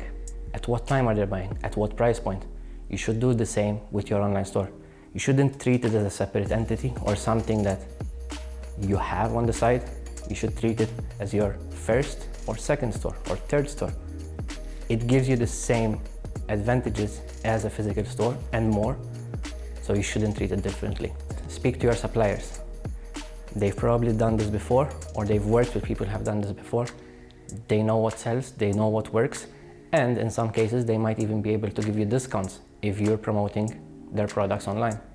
Second, hit Google. Check for other shops that are selling similar products or in the similar niches. Very likely, they'll have statistics that are very available to you, very public, and these could range from what price point does your product sell, in which areas does it sell, for which demographics does it sell best. All these insights will help you in making the right decisions on what to sell, when to sell, where to sell. Lifeboat is a platform which gives you all the tools necessary to build and maintain an e-commerce store. So that goes how to upload pictures, which content to use, and everything as around it. It manages all your pricing, your shipping costs, your discounts, gift cards, and everything else you might need to be able to sell online and sell efficiently and easily. When it comes to export, where does one start? Where does it end? Realistically, there's no limit. As long as you abide to tax laws, shipping laws, the sky is the limit. We give you all the tools necessary to work out the correct tax, the correct shipping cost, down to a state level. In some areas, even down to villages. If you're selling from MEA and you want to ship to Marsaxlokk for X amount and want to charge a slightly different price for Gozo or maybe St. Paul's Bay, you can do that. If you can operate a Facebook page, you can operate a Lifeboat store. The biggest advice I would give to anyone that might not be convinced at this stage is give it a try. In many cases, this is going to cost you as much as 1 day rent of your physical store. Try it out. Try it for a month or two. See if it works for you. In many cases, you'll be surprised and you'll want more.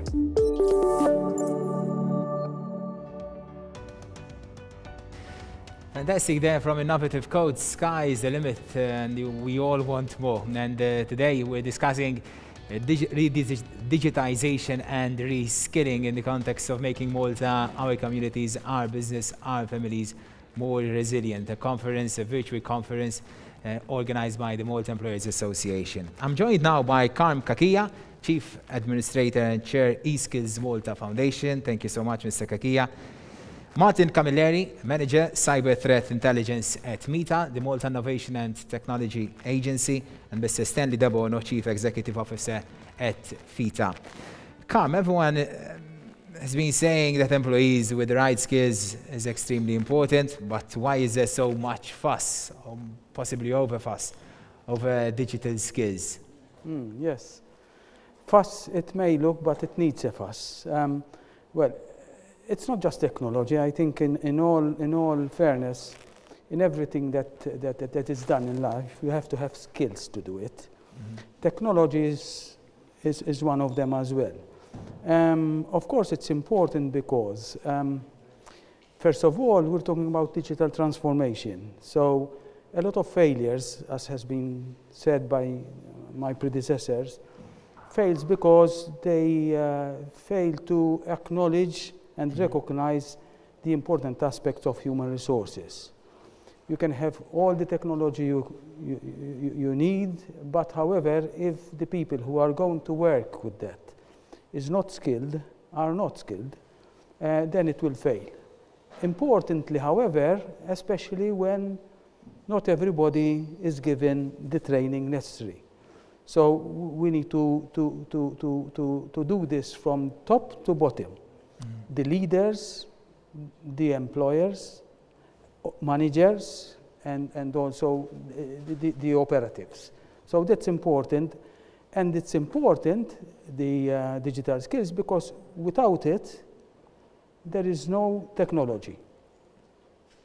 That's interesting. My only concern is that sometimes we focus on digital skills, but we overlook human skills, which Claudine from PwC mentioned earlier, are extremely important because that's the edge of humans over machines.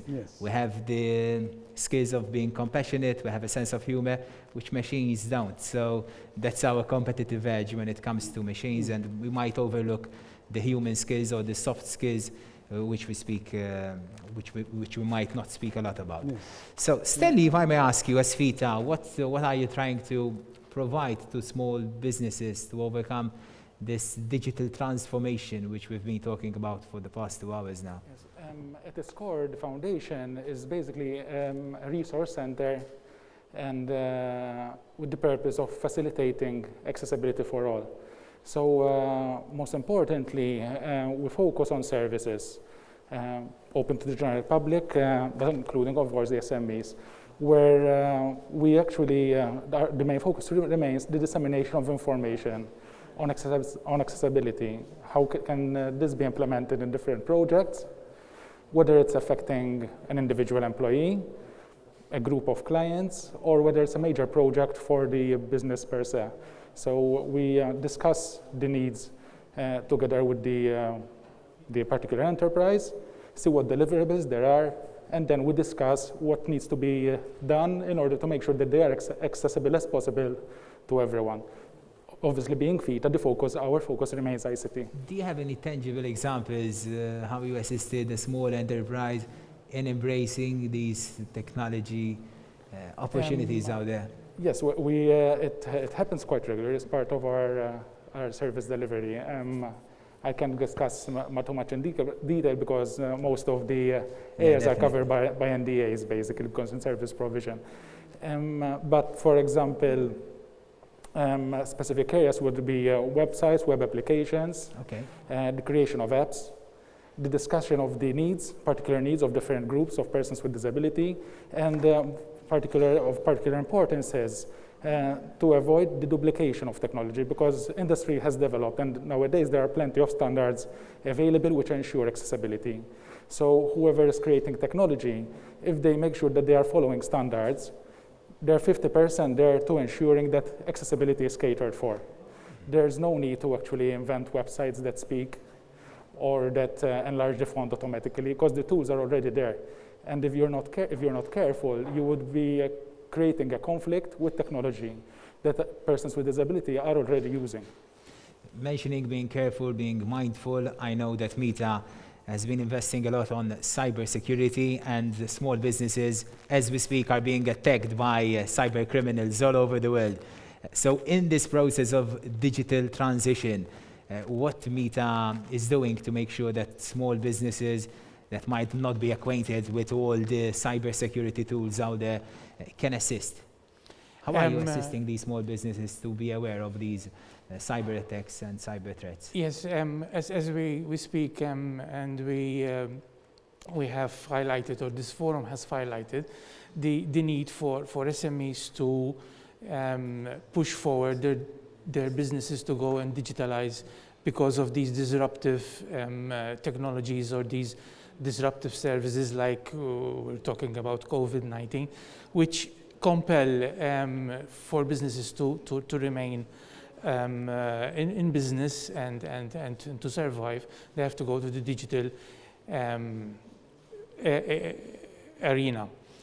The problem here is that once these businesses are connected to the internet, now they are even exposed to bigger threats.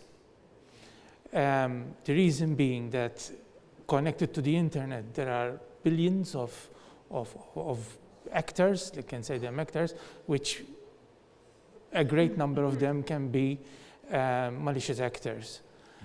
And therefore the threat is there. And the need of the SMEs to prepare and themselves also, and they need to realize that they must prepare themselves and protect themselves from such attacks. Gone were the days when cyber attacks are directed towards governments or large organizations. There was time, yes, in the past, that these types of attacks, the targets were governments and big organizations. But today, anyone is a target, anyone. So it is very important to realize that an SME which is going on the internet is prone to an attack. And the phrase, "it's not going to happen to me," is not on. So this is the first issue which we have to do, or that is the first thinking about. You have to realize that if you are connected to the internet, you are prone to an attack. Now, META is trying to promote this cybersecurity and keeping safe on the internet by enabling or embarking on initiatives like, for example, the recent Be Secure scheme, which as an initiative from the government, which was led by META, enabled SMEs to register to this scheme, and this scheme gives them assistance in assessing their infrastructures and seeing if their infrastructures are properly protected, and at least just to give that kickstart, just to help them sort of start. So if I'm getting this right, so if I'm a business owner of a small self-employed business, small, medium, large company, I can contact META and they can assess my systems, my online systems. Not really. It was a scheme which has been launched, and there are no schemes again opened for now. But I don't know what the government, what are the plans to have such similar schemes. But right now, that was the first scheme which was directed towards small and medium enterprises. But hopefully you're considering similar schemes. Yes, of course. If the government sort of tells us to do that, which I've seen from the responses of the politicians, from all politicians, it seems that they are supporting these initiatives. I believe that a similar scheme will for sure be remade and made available to SMEs. because definitely in these circumstances, small businesses, they of course realize the risks of being online and using online infrastructure. But of course, they need support, they need assistance to undertake such a huge undertaking and huge investment to make sure that their systems are cyber-proof, if I may use that term. And there are measures also which SMEs can take, which are not out of this world, because when we speak sometimes of cybersecurity, we always, or the first thing comes into mind, it's something highly technical, highly expensive to do. But there are quick wins or quick measures which SMEs can be innovative in these, and they can drastically reduce the risk. So I'm joined now by Professor Alexei Dingley, Professor of Artificial Intelligence. He's an expert on the subject on AI, as it's commonly known. So Professor Dingley, thank you so much for being with us this morning during this SME National Forum. What impact will AI have on our existence, on our livelihoods, on our work in the next decade or 15 years or so? Hi, Keith. So first of all, thank you for the invite, and let me say hello to all the people of your panel as well. Great having you. Well, the impact can be quite major, and in fact, I envisage that in the coming years, we'll see a big change, really, in the way we work and the way we live, and in the way in which AI will affect our existence. At the beginning, you said that your grandma was worried, no, about yeah, she was AI. extremely concerned, yeah. Yes, so I'm here not to worry her too much, okay?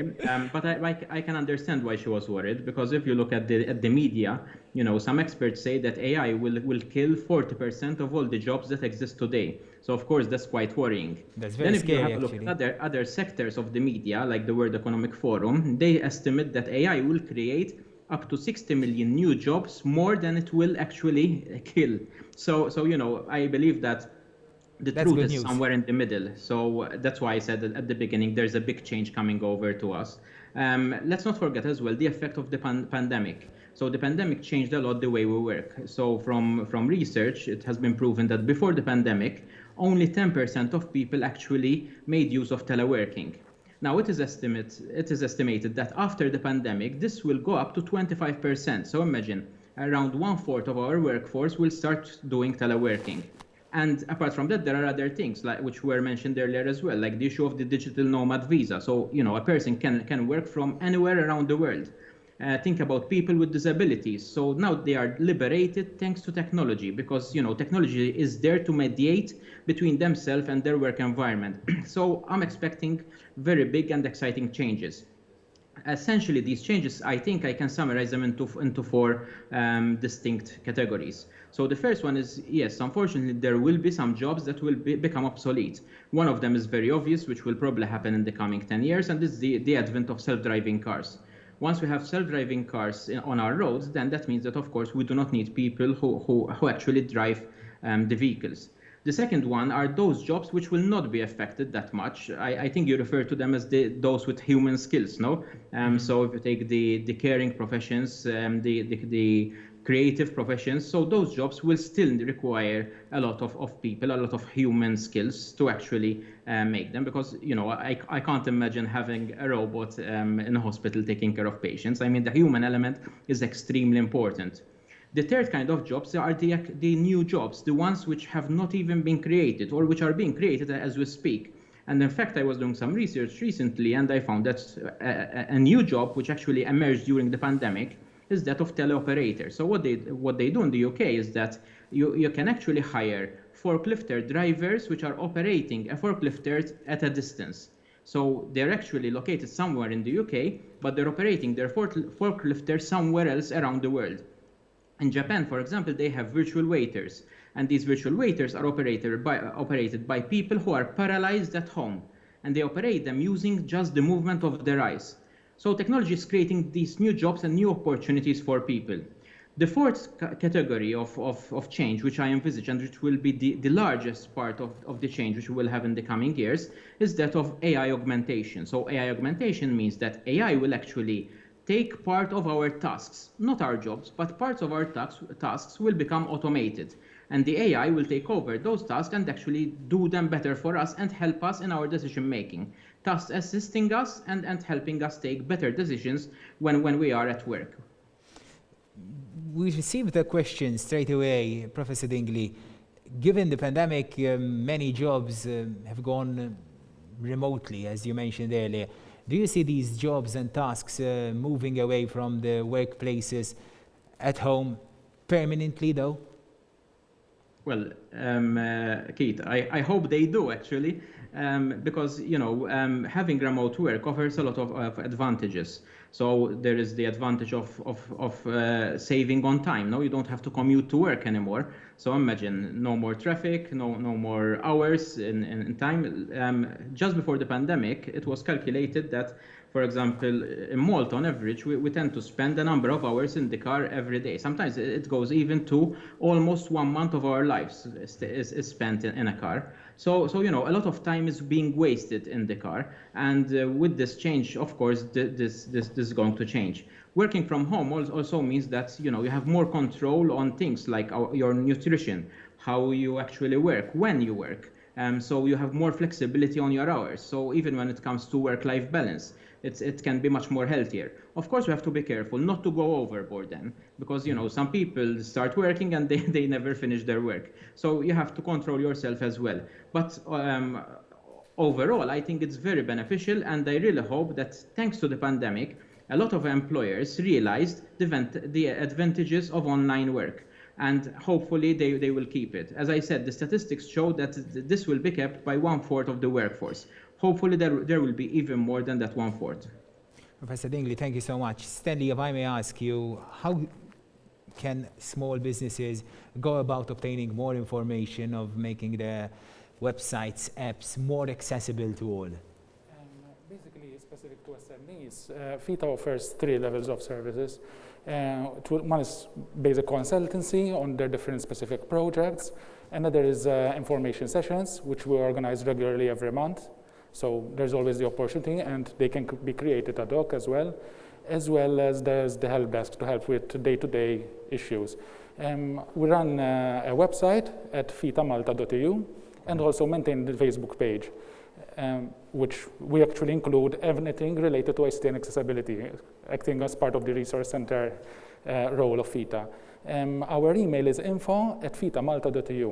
Basically, just send us an email, we'll get in touch, and we'll try to do our best to assist. That's fantastic, Stanley. Great to hear. Martin, the very last question, what can be done to minimize the cybersecurity risks? Are there any quick wins? Yes, what I would say is that, as I've previously stated, you don't need to go at the beginning to something rocket science in cybersecurity, but small, even costless measures can greatly help you reduce the risks. And these are, for example, the first thing is you train your own users and your employees. Let's say you are a very small company with 2 or 3 persons. You have a secretary, you are the owner yourself, and maybe other 2 employees. What you can do is you train them to identify certain attacks. And how? 94% of attacks come through email, through a phishing email. So training your employees to detect a phishing email, that will already reduce your risk with a significant amount. I'm not saying that you will be 100% secure, because you're never 100% secure. But with that simple measure, you have already reduced the risk significantly. Then the next thing, which is also does not cost a lot, is keep your systems updated. I know certain products every month issue updates to their products. And these are very popular products that are used within the IT environment of all organizations and SMEs. Once those updates are issued, the system should be updated, and it's an automatic because it is part also of the license which you have paid already. So, and that will further reduce. Why? Because attackers, once they manage to lure in one of your employees, they try to exploit these weaknesses. So if you update them immediately, the hackers do not have a launching pad to attack you. So these are two measures which do not cost any money, or at least very few. Exactly. It's not great. But then again, then you start stepping up by doing risk assessments on your infrastructure, penetration tests to see how, but those come at a later stage.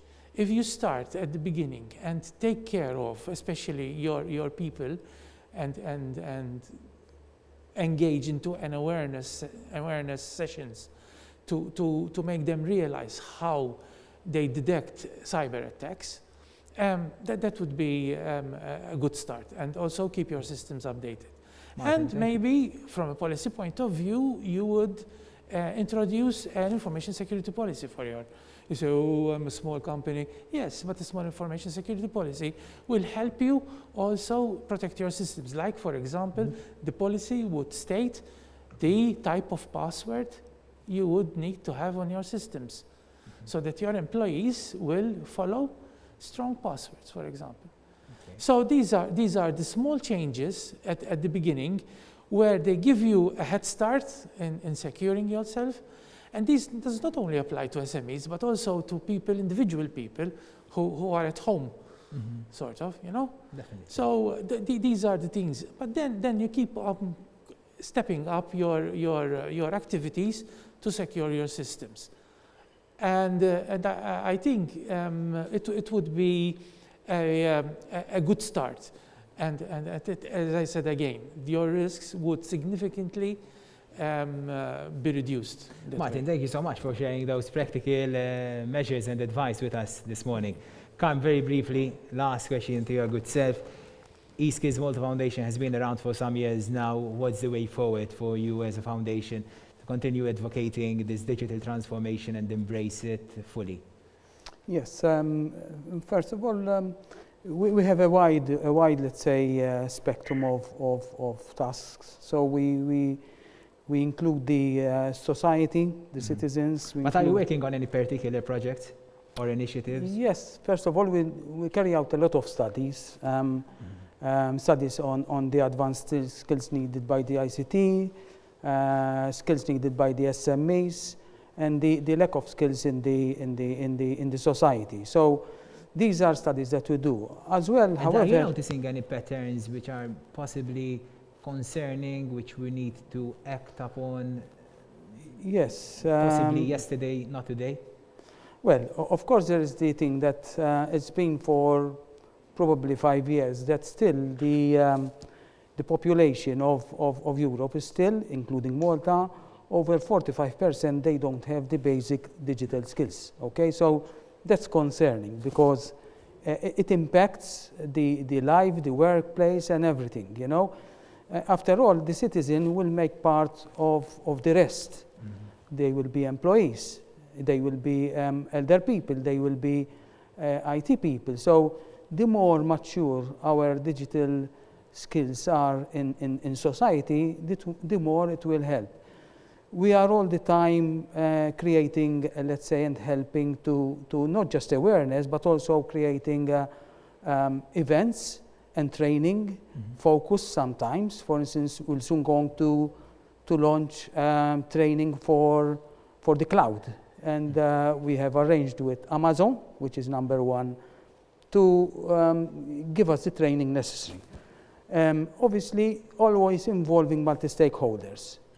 And another thing is, we talked about AI. We lately launched a course called Elements of AI, which is a basic course for everyone to do, to dispel the fear and also to know more, where people can dialogue, can use it accordingly. Leaders, they can see the advantages that artificial intelligence gives, and other things I think. Professor Dingley, are you satisfied with how Malta is harnessing this change and all this talk about AI, or more needs to be done? Well, I believe that there's always scope for improvement, but at the moment, I think Malta's very much at the forefront. I mean, Karim just mentioned the course they launched, which I think is a very good initiative, because one of the primary targets which we need to achieve is that everybody understands a little bit about AI. I mean, we're not here to create rocket scientists, but at least people should understand what AI can do for them and how we can harness them. If we have a look as well as at the strategy of the European Union, the President of the European Commission said that the coming 10 years will be the digital decade of the European Union. And she highlighted three main priorities. The first one is data, because of course data is extremely important when we speak about these technologies. The second one are emerging technologies, and she specifically said artificial intelligence, so it's at the forefront of what AI will be, of what the European Union will be looking at. And the third one is the infrastructural changes, because of course we need to change and shift data between one part of the European Union to the other. So these three combined will make the future strategy of the European Union. Let's not forget that Malta was at the forefront last year when we launched the national strategy, the AI strategy, aiming at making Malta the AI launchpad. And even in the budget of last week, the AI strategy was also mentioned. So it is extremely important. And I know that the ministry is currently working to implement the strategy. So if we go forward with the strategy where you have the infrastructure of the country, the legal and ethical framework, the education and workforce, which are the foundation stones of where we're going, plus the three strategic pillars, which are the investment and startups and innovation, the public sector adoption, and the private sector adoption. So if we follow this strategy, then we are sure to keep our lead when it comes to artificial intelligence. Of course, we have to do much, much more than what we're doing, but I think we're in the direction. Thank you so much, Professor Dingley, for sharing those insights, very valuable and interesting insights. We're now joined by Mr. Stephen Hall, Senior Lecturer at MCAST. Thank you so much, Mr. Hall, for being with us this morning during this SME National Forum organized by MEA. My question is, I know that MCAST is producing each year tens, if not hundreds of students, but given this fast changing scenario in the workforce, are these students fully equipped with the right skills to address and be prepared for the challenges and all this digital transformation we're experiencing? Yes, thanks, Keith, and good morning to you and your audience. As we know, in this knowledge-based economy, work as we know it or as we knew it is becoming more about what the employees do and less about where they do it. Technology, of course, as we've all heard this morning, being the prime catalyst behind this major change. Be it automation, remote working, online, several other complex ways of working have come about as a result of the technology which has been developed over the years. And in line with its strategic plan, and in addition to the reskilling capacity which MCAST has built over the past years, we are also engaged in a number of tangible, innovative initiatives that focus on further reinforcing the resilience of our students in the face of this changing job market.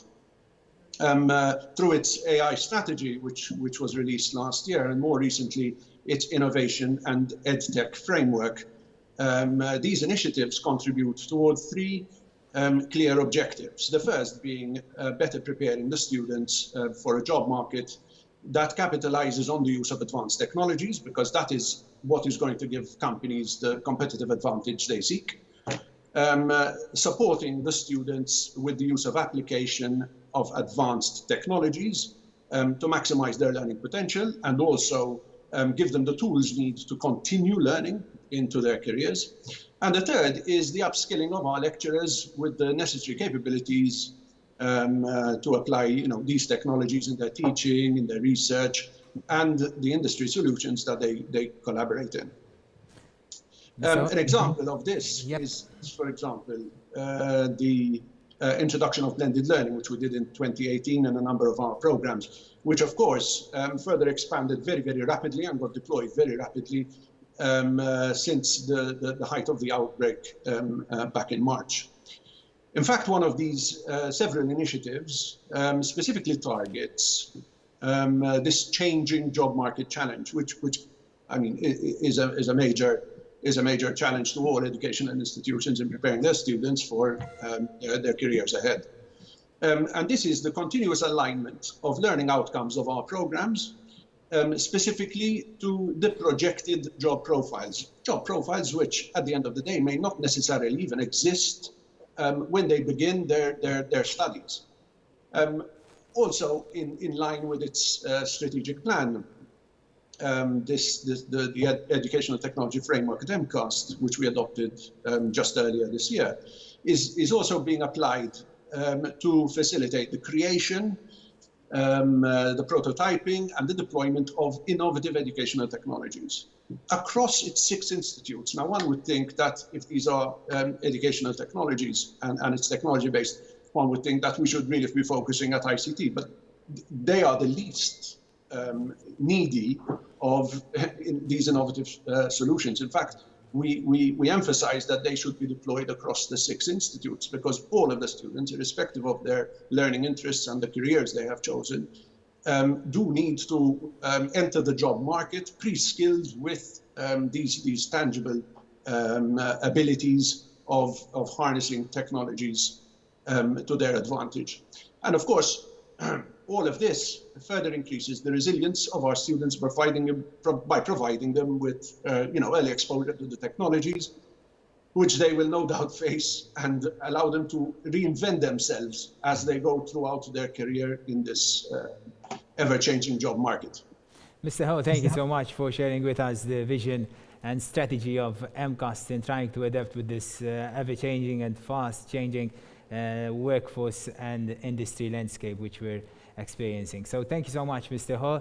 Thank you so much, Mr. Carm Kakia from the eSkills Malta Foundation, Mr. Martin Camilleri from META, Mr. Stanley De Bono from FITA, and also Professor Eric Sadingley, Professor of Artificial Intelligence at the University of Malta. Thank you so much for being with us physically, most of you this morning, and of course all those watching us virtually from the tablets, PCs, or any other technological device.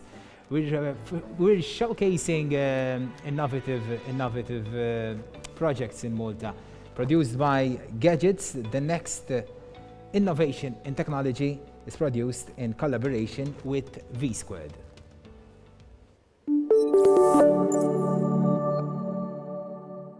The World Wide Web has opened a world of opportunities, especially in marketing and advertising. Businesses can target their clients literally anywhere, as their clients can be using their mobiles while they're waiting for a doctor's appointment, by the beach, in bed, literally anywhere. Someone once said that no matter what you do in life, whether you own a coffee shop or sell shoes, your job is to tell your brand story. One worth remembering. If your story goes unheard, then what you do won't matter. You can make the best cup of coffee, sell the best shoes, you can provide the best service to your clients, but if your story goes unheard and no one is listening, then you're out of business. With social media being the fastest ever growing industry in the world, the digital marketing sphere is evolving and changing on a daily basis. I would say sharing your business story today has become a necessity, a need, and we as businesses, we cannot do without. Which is why the creation of innovative content that engages with a wider audience is being sought after now more than ever before. I would say that having an audience which doesn't have a physical place helps us to reach a wide audience all across the globe, which is great. At the end of the day, the real commodity is time. We need to capture the audience's attention in a split of a second. There is no time on Facebook for a 7-course meal. We digest Facebook as if we're eating popcorn, like this. 2 seconds, 1 second, 3 seconds max. So it's important, very important, to create strategic, irresistible marketing campaigns, including videos, graphics, nice photos, that will create an emotional attachment to the brand, and most importantly, I would say, that starts a conversation. Consumers base their decisions on the information you expose them to online. We live in a world where information is constantly captured and shared in an instant. And the more information, the more transparent you are, the more trustworthy you are perceived. SMEs need to take this opportunity and embrace these storytelling tools, because by not sharing your story, you are saying a lot. Indirectly, you are saying a lot about your business. For example, that you are not up to date, that you don't want to create a conversation with your clients, or even worse, that your business is not even real. So I would really suggest that we embrace this opportunity and take the lead in creating our own narrative for our business. Businesses that embrace and apply digital marketing strategies can testify that they do really indeed reap the rewards. As I said earlier, digital marketing is the fastest growing industry ever created, and it's not going to stop anytime soon, especially with the current situation. In fact, considering how young this industry is, we think it's only the beginning, and it's going to continue to help brands in their financial success. Thank you so much, Rachel from V Squared. Amazingly, I was lost for words watching Rachel and her passionate outlook on how digital transformation is also affecting storytelling online. And I'm now joined by Joe Gerada, Regulator, Family Business Office. Thank you so much, Dr. Gerada, and Ms. Marie Catonna, CEO of Business First. Dr. Gerard, if I may ask you, how are family businesses adopting to this digitization? Well, digitalization is one of the main obstacles for family businesses. In fact, in 2019, a survey with family businesses locally found that about 39% feel that digitalization disrupts the way they do business. Okay. So obviously that has to be very high on the agenda of something which family businesses need to deal with. Okay. I think necessity has made family businesses realize that they need to adapt very fast, and unfortunately something which is negative has made certain businesses act even faster. Because over the past year we've seen a lot of people adapting their business so that they can go online, using e-commerce, especially for retail. So that has made them realize that, listen, if you can't reach your clients because of one issue or another, in this case there was the COVID-19 situation, you can try and use digitalization and innovation to adapt your business so that you can cater for the demands of the clients at that point in time. It's interesting to note that you said last year you conducted this survey, 4 out of 10 said that digitization was a threat for them. It's interesting, maybe there's another survey this year, possibly 80% of them would only say, 80% or more of them would say it's actually an opportunity. Yes. So we'll see. So Marika, I know Business First has been pivotal in changing the landscape of how we do business or how you set up a business. But given the context of this digitization, anything has changed from your end, or nothing much? No, quite a bit has changed, and has been changing for a number of years. Okay. From a government perspective, I mean, government has been automating services now for a number of years. What we have done at Business First in offering a one-stop shop, we now are trying to do in a digital platform. So we are about to launch a portal whereby government will interact seamlessly with businesses, and all services will be offered in an integrated manner online. So rather than fill in a million forms, I hate form filling, especially the ones with little squares. And how many times have we filled in our name, address, ID card number? So we're going to have a platform which is based on the once only principle, whereby data which is already available to government won't be asked from the client and will be shared across government entities. So the VAT number is not something that is secret. No, it's public. It's public. So why should every entity keeps on asking the business, what is your VAT number? If you want the VAT number, it's issued by the VAT department, get it directly from the VAT department. So we are working on this mega project. It's a very big project. It is a mammoth task. Yes, we're trying to amalgamate phase one, the services of 35 different government entities. And that way we want to make the life of businesses and the life as well of ourselves, of the public officers, as easy as possible. The COVID-19 exercise has been an eye-opener for us at Malta Enterprise, because somehow we were very worried about the digital divide. We must not underestimate the digital divide. However, somehow or other, covering all schemes at Malta Enterprise, we received more than 25,000 applications online. Wow. Somehow or other, these people have managed. So throughout 2020, you received 25,000 applications? Yes, since March till today, wow. For the wage supplement, the quarantine scheme, and all the other schemes, rent and electricity, totally online, we received 25,000 applications. We had 2 people full-time helping people fill them in, because although they were simple for us, we learned that what is simple for us doesn't mean they're simple for the people out there, but more or less for us it was an eye-opener. Because that would help, it would help us as well now develop the portal in a more easy-friendly manner. What are the main differences or challenges, Dr. Gira, that you witness when compared to traditional businesses and family-owned businesses when it comes to digitization? Are there any differences which you might observe or notice?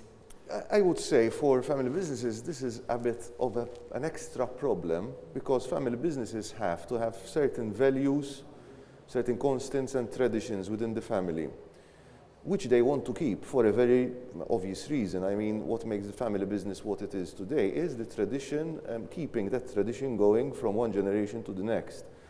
So whilst having that constant and those values which you are trying to pass on, at the same time, we have to tell these businesses, listen, you have to adapt and you have to change as quickly as possible, because technology is changing, and so that you can remain ahead of the competition, or at least on the same level playing field, you have to be nimble. So they have that extra problem of trying to find a compromise between these constant values and adapting to change. At the same time, they have the advantage that when they are adapting and passing on the business to the next generation, they are involving the younger generation, the youth.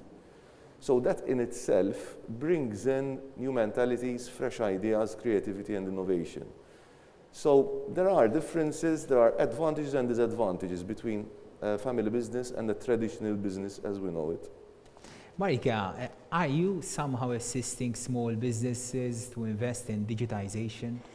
Yes, this morning Kurt has already touched on some of the incentives that Malta Enterprise has. There are also incentives of Business Enhance, where there's an e-commerce grant of 5,000, so 50% would be paid by Business Enhance and 50% would be paid by the promoter himself. And that's for e-commerce. Then they have another grant of 200,000 for innovation and changing your business model, and you know, digitization can help. But a very important incentive, which we will be introducing soon, as Kurt has said this morning, is process reengineering. Process reengineering has been around since the 90s. What is different today is that the solutions are different. That is where digitalization comes in.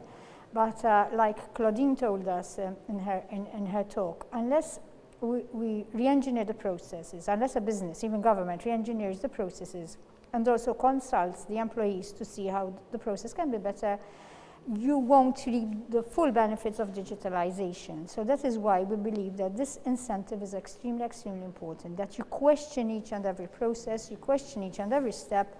And you know, you could improve even the way you make a cup of tea or a cup of coffee by, you know, having the milk in the fridge, you know, the fridge closer, or the kettle closer to the fridge, and the milk where you put it. So even in the simplest, what might be not a very complex business, process engineering will help reap the advantages of digitalization. Dr. Gerarda, are there any particular business sectors where you have seen family businesses more keen to adapt to digitization than in others? The word seen is key here, because obviously, I mean, what is visible very, very quickly is the change we have seen in retail, for example. I'm sure that other businesses, even, I mean, especially the larger... Traditionally, they were the most resistant, right? Yes. I mean, what happens with traditional businesses, especially family businesses, is that when you have the founder who was very happy with the kind of business he created, and he was satisfied with the income and turnover that's what the business was making, they tend to focus a lot on the daily tasks related to the business without thinking of the future, without thinking of how they're going to develop that. Unfortunately, there come times, as we have experienced recently, when suddenly business stops almost completely in some cases, and that gets people to, thinking. And this is what happened, and we've seen in retail, I was very happy to hear that certain website development companies could not cope with the demand at that point in time, because suddenly people realized, listen, okay, I don't have clients coming to my shop. How can I do this? How can I start attracting people to come to my shop in alternative ways? And they realized that, yes, I mean, we've been resisting this idea of going online, and now they have realized that, look, I have access to a market which is much greater than the market I had been catering for all these years. I know businesses, I have spoken to businesses who told me, if it was not for e-commerce, I would have to liquidate my business, I would have to close down. And this is not just because of COVID. I mean, we've had certain, within the retail sector itself, certain businesses which have realized that, listen, waiting for walk-in trade is just not enough anymore. So, yes, I think that is very positive in the retail sector. And then, as I was saying, in larger businesses, and as Marika was saying, obviously there has been automation of systems, digitalization of internal processes, etc., which would not be so obvious to us, we would not really know about it. However, I think the fact in its own that these businesses are doing well, they are ahead of their competition, shows that they have done something. Otherwise, I think it would have been very natural for them to fall behind. That's really interesting, Dr. Gerada. And Marika, that's possibly a cue for me to ask you. I know it's not your remit directly to assist businesses or small businesses to go digital, but from your view, in your view, what are the challenges or difficulties you notice when you're trying to convince or trying to persuade businesses to go digital? We deal on a daily basis mostly with micro-enterprises. I think with micro-enterprises it is the return on investment, because these things don't come cheap. If you're a self-employed, you know, on your own, or you employ just one or two individuals. So we have to come up with innovative solutions how we can help the really small enterprises digitalize their processes or their businesses, or use e-commerce, or use, you know, big companies use big data, for example, data analysis to get closer to marketing, but an SME might not afford such technologies. However, there are solutions. For example, most of us know, for example, the apps for takeaways.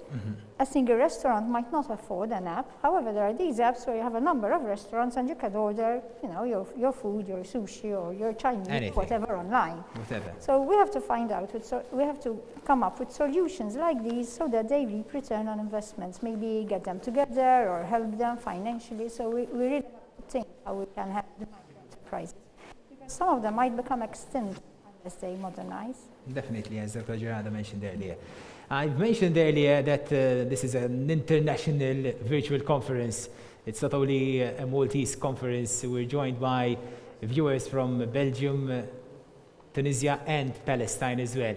We're now connected to Tunisia, if not mistaken. We have with us Ines Nasri. She's a speaker, a trainer, and a technology optimist. It's the very first time I'm using this terminology. So, Ms. Nasri, what's this technology optimist all about, first and foremost? Oh, hi. I'm happy to answer this question. Glad you asked it. So I'm someone who believes that we can definitely use technology to solve biggest humanity problems, and transform what we think is a threat into actually a huge opportunity for absolutely everyone. That's what it means, basically. Fantastic. I know you advocate all the time that businesses need a digital policy. Why we need such a policy? Oh, I would start to explain what is a digital policy first, because usually people think when they hear digital policy that it deals basically with security and, with securing transactions online, especially workers working remotely, and this aspect of digital policy, which is absolutely correct, but it's not definitely enough. For instance, we work on RGPD compliance, especially that we're going to deal with people data, whether they are customers or employees. So that's part of the digital policy. Now, I want to insist on something, is that digital policy goes way beyond the security aspect. And it goes actually hand in hand with your digital action plan. And what is a digital action plan, basically? It's your plan to develop, to transform digitally. And the reason why I don't want to say it, digital transformation action plan, is that some people are a little bit afraid of this term. So let's call it a digital action plan. And what you should have in your digital action plan is actually, for instance, a section where you will look for means to sell more. Sell more what you already have. Just like I heard before, using digital marketing technologies like social media, email marketing, mobile marketing, and so on and so forth. So the idea is actually selling what you already have, and so that you benefit from going from a local audience to a global audience. That can be key. That can 10x probably your income. That's important. Then having a section in this action plan where you're going to look for new products that you can sell. Probably you're a restaurant, you're selling ethnic specific cuisine. You can also send courses online. Why not? Because this is gonna be about creating new streams of income. So that's another very important section. Also, you need to work on your digital readiness. And when I say digital readiness, I of course talk about assessing the company or the small business equipment, what you have, and training your people on that. But not only that, I'm also talking about the digital readiness of your people. Helping your people understand technology, not being afraid of technology, and see it as an opportunity and a way to make your business more efficient. And also be more, let's say, accustomed to innovation, to accept innovations, and to resist less to change. So digital readiness is really key, especially if you know that around the world, one of the reasons why the major reason why digital transformation projects fail is actually the people, the human factor, people resistance. It's not more about technology, it's about people. And then you should have another section where you are going to be on the lookup for regulations, for new technologies that you can use, okay? That's very important. Another section about budgeting, because budgeting, just like I heard earlier, somebody said, is an issue for some companies. But what you need to know as a small business, you don't need to start big. Adapt this action plan to the size of the company, to the industry, and prioritize. You need to start somewhere, because it's a cyclic, like a kind of system, so you can keep working and improving things over time. But you need to look for, this budget thing, and try to get funds and stuff so that you don't stop, okay? Another section, and I'll start with this, which is the automation section. Now, I know this is something that is scary for some employees and for some people. That's why I started by talking about digital readiness, so that your people understand that automation is not about getting rid of them, basically. It's about making the company more efficient, and this is gonna transform some of their jobs, and that's expected, and it will be okay if they are ready, if they understand why you are automating. So basically in this section, you're gonna look, what can you automate? What can you do to be more efficient? So the idea, and I'll stop with this because we can keep talking a lot about this digital action plan, but basically the idea is to have this digital policy going hand in hand with your digital action plan and keep updating it, because it's not something that you're gonna do for once and say like you're done. That's really interesting, fascinating to hear to your insights and perspectives there. Thank you so much, Ms. Ines Nasri from Tunisia, technology optimist there, sharing her insights and advocating digital policy for all businesses. Monica, I have a quick question for you. We just received this question. What's being done to assist and train a 50-year-old who was never acquainted with all these digital and gadgets and technological devices to adapt to this digitization? Well, I'm 55, so a 50-year-old is not that old, I hope. No, but sorry for that, but this is a question. No, it's okay. As I said, through the weight supplement and other COVID schemes, we've learned a lot, and we came across quite a few, even younger, applicants that have found it difficult, you know, to fill in the application online. Some of them took the easy way out and went to a multiplier. So in the design of the portal, we have to think that there might be accountants or lawyers or someone related to the entrepreneur who wants to fill in or interact with government on behalf of the entrepreneur. But we had our own help desks. I mean, all business first, when we were closed during the partial close down, we were there helping all of us, including myself, handhold these people. So we received thousands and thousands of calls, thousands of emails, which we keep on receiving even up to today, whereby step by step we explained to them on the phone, obviously, because we couldn't during that period have face-to-face meetings, how to fill in the application. And sometimes when they overcame the initial fear, it wasn't, because in the case of the weight supplement, all you had to do really is put in your name, your surname or your company number and your VAT number, and that's it. That's it. And even that they were afraid of. But then I explained to them, the texts. Look, the texts are just the guidelines and the rules of the scheme. But all you have to do is. But it was taxing for us until we learned not to use jargon, for example. You know, it's very important that when we speak to clients, we don't use jargon, but between ourselves, we're using jargon all the time. All the time. True. Even up to the day, I refer to weight supplements, WS, when I'm typing, and you get someone, what is WS? So it was a learning experience for us. But yes, together with, no matter how much we try and digitalize everything, there must still be the human contact for these people who are a bit old.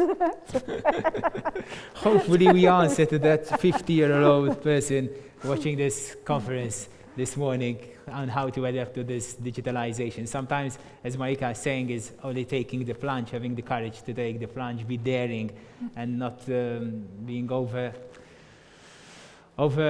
thought, thinking about what's next. It's challenging the fear within. Dr. Gerardo, we have another question for you this time. How to register a business as a family business, and why we need to, if we have a family business, why we need to register it as such? Okay, so registering a family business can be done online. I mean, within the topic that we're discussing here, there is that option. However, there's also an option of contacting us directly by email. Okay. And through email, we can help and assist step by step, because obviously it involves a number of documents which need to be processed and supplied to us so that we can process the application. Why? The reason is that, as we have been saying since 2007, we believe, and even the European Union recognizes this, that family businesses have certain disadvantages that require some further assistance than other normal businesses. And because of that, we have developed, along with Malta Enterprise and with the assistance of Business First as well as other entities which have supported our incentives, a package of incentives to help a little bit further those family businesses which are struggling with certain issues. For example, to go back to the question you asked Marika, reskilling. There is an education and training incentive which will help the employees or the family members themselves, which are part of that family business, to reskill and train themselves so that they can better prepare for situations such as this or for the digitalization within the business. So there are a number of advantages to be registered with the Family Business Office.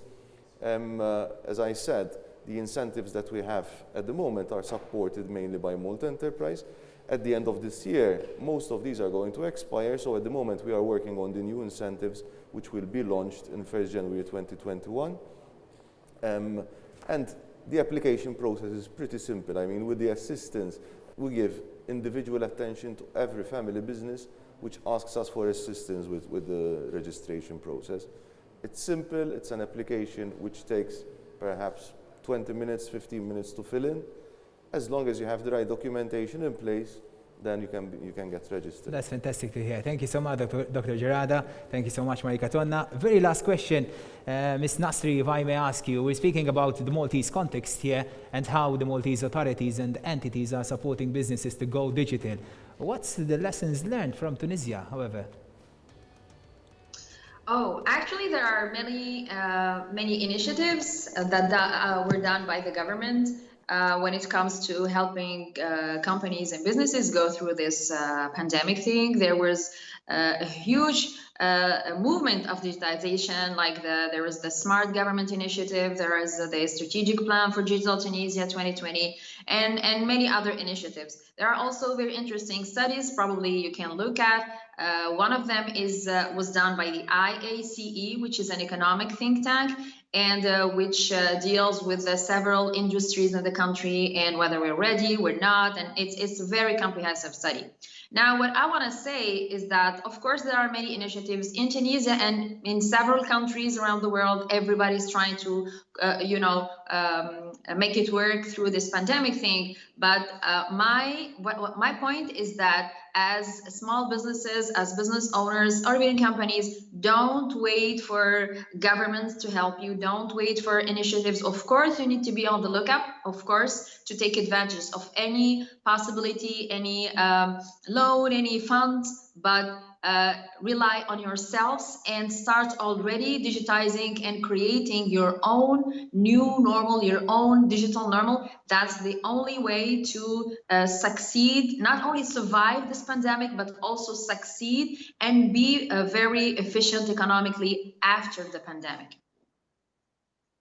Thank you so much for your time, for your valuable and interesting and thought-provoking insights, for sharing these insights with us this morning. Thank you so much, Ms. Nasri, a speaker, a trainer, and a technology optimist.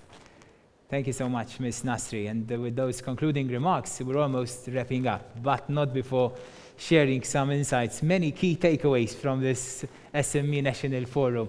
Mr. Joe Farrugia, the Director General of the Malta Employers Association, MEA, what are your key takeaways? I noticed that you were taking notes while we had many speakers earlier. Well, I think it was a very comprehensive conference in the sense that we're dealing with very, complex issues here. Mm-hmm. And certainly to condense everything in the few hours that we had available raises many questions. And also other activities that might be organized in future by the MEA. I think one of the key messages that I would like to raise at this point would be to have a digital strategy that seriously tackles the digital divide. Okay. Because we've been talking about change. We've had technologists like Gerard Leonard saying, if we don't shape the future will shape us. And both at individual level, at enterprise level, and also at national level, this is something which we need to be very careful about. First of all, we cannot afford to have 800 vacancies in the iGaming industry, and at the same time, people who are looking for jobs. Why? Either because they are unskilled or because, and we will expect this in the years to come, because the skills that they have are no longer in demand. Therefore, they have to change. They have to change their skills. And hence, therefore, why the issue of reskilling has been emphasized and discussed at length during this conference. We are accustomed to a culture whereby you learn certain skills when you are young, and you carry them with you throughout your career. One of the challenges will be that this will no longer be the case. Probably we would have to adapt our skills and to reskill ourselves throughout our careers, and especially since one would expect the intensity of digitization to be stronger in the coming years, it is even more important to leave no one behind. Because even to function as citizens, it will entail a higher input of digital skills. To function as employees as well. To function as micro businesses. Today we have many micro businesses who are using digitization to even access foreign markets. Therefore, they are understanding the opportunities that, because frequently we talk about challenges, that we have to buy new machinery, we have to train new people. Yes, the challenges are there. But there are also incalculable opportunities that arise out of this phenomenon. We're going to experience job destruction. And Professor Dingley referred to the figures, the extent of job destruction. 40% of jobs that we do today might no longer be there in 10 years' time. But on the other hand, what is anticipated is that in balance, the job creation that will result as a result of this digitization process will create even more jobs.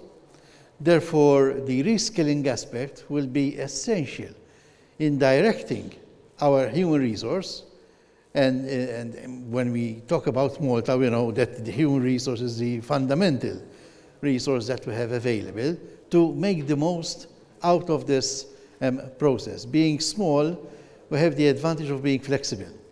Therefore, and we have done this in the past, we have a resilient economy which can change within a few months, a few years, if necessary.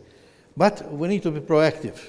Yeah. We need to place higher emphasis on STEM subjects, for example, at an early age in the educational system. It is something which was also referred to during this conference.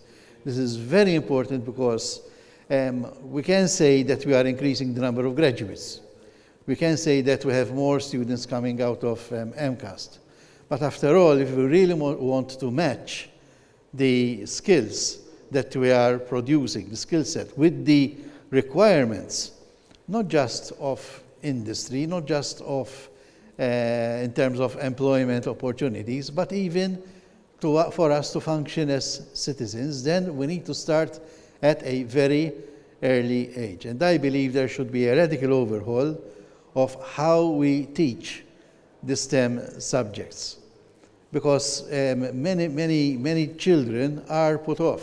Mm-hmm. They believe that they are unreachable, that they are only for the bright kids, the whiz kids in the class, when in fact it is not the case. I believe that with the proper approach, there could be more interest in these subjects. We could make them more fun to learn and to interact with a view to have a higher skills content than as one moves along the educational system. Also, digitization will be mainstreamed. Therefore, and this came out of this conference as well. It cannot be compartmentalized into a department or a particular subjects, for example, but it will play a key role in the creative arts. It will play a key role in our learning of languages. Therefore, in any aspect, in any subject within the educational system, in any job, we can expect an input of the digitization in the coming months. This is what we have to be prepared for. And if we, and I refer again to the digital divide, if we have people who are not aware of this, or who for some reason do not have the opportunity to participate in this change, then they will fall behind. They will end up in low-paying jobs or unemployed, And today we know that the fact that digitization is offering opportunity even to persons who might not have been in a position to participate in the labor force. The minister referred to the higher female participation in the labor force. More and more disabled persons can work today. Why? Because they can work remotely, or through the use of technology, they can fulfill many functions which were not possible previously. But on the other hand, you could have healthy people who end up being marginalized because they don't have the necessary skills to participate. I've noticed earlier that the CEO of Malta Enterprise, Mr. Kurt Farrugia, acknowledged and congratulated the MEA, the Malta Employees Association, for its proactiveness to call on authorities, entities, public entities to take on ambitious and challenging tasks which might be overlooked sometimes, such as the digitization and reskilling. This is the overarching theme of this morning. So what's the way forward? MEA is organizing this conference, of course, but way forward, do you have any particular focus on how you're going to convince even your members in taking digitization more seriously, if I may? Yes, the Malta Employers Association, I think one of our strengths is that we, even in organizing these events, we touch on important issues that are important not to the association, but are important to the members. To the resilience of the country as well. And the national interest. Therefore, the selection of topics is very important, and then the follow-up. Mm-hmm. Because this has been a 3-4 hour conference. But what happens after we shut off the cameras and we go back to our offices? The work has to continue. The work has to continue through the guidance that we give to our members.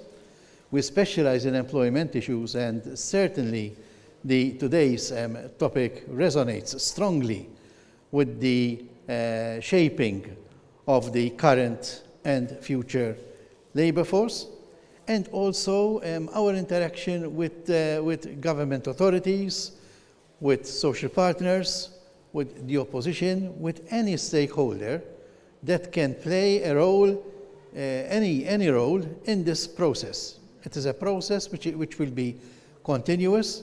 It hasn't started now, as we know. Exactly. And we have been now using computers, digital technology for decades.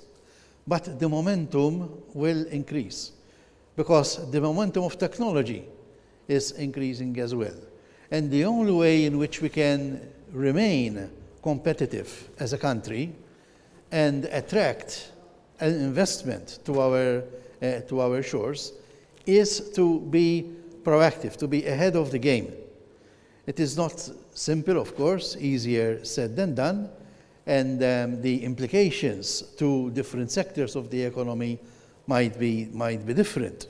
But there are certainly underlying issues that are common to all sectors, whether it be iGaming, whether it is tourism, whether it is manufacturing and other types of services. Being a multi-sectoral organization, that is, we have members coming from all sectors of the economy, in a way makes this task easier for us to do. That's good.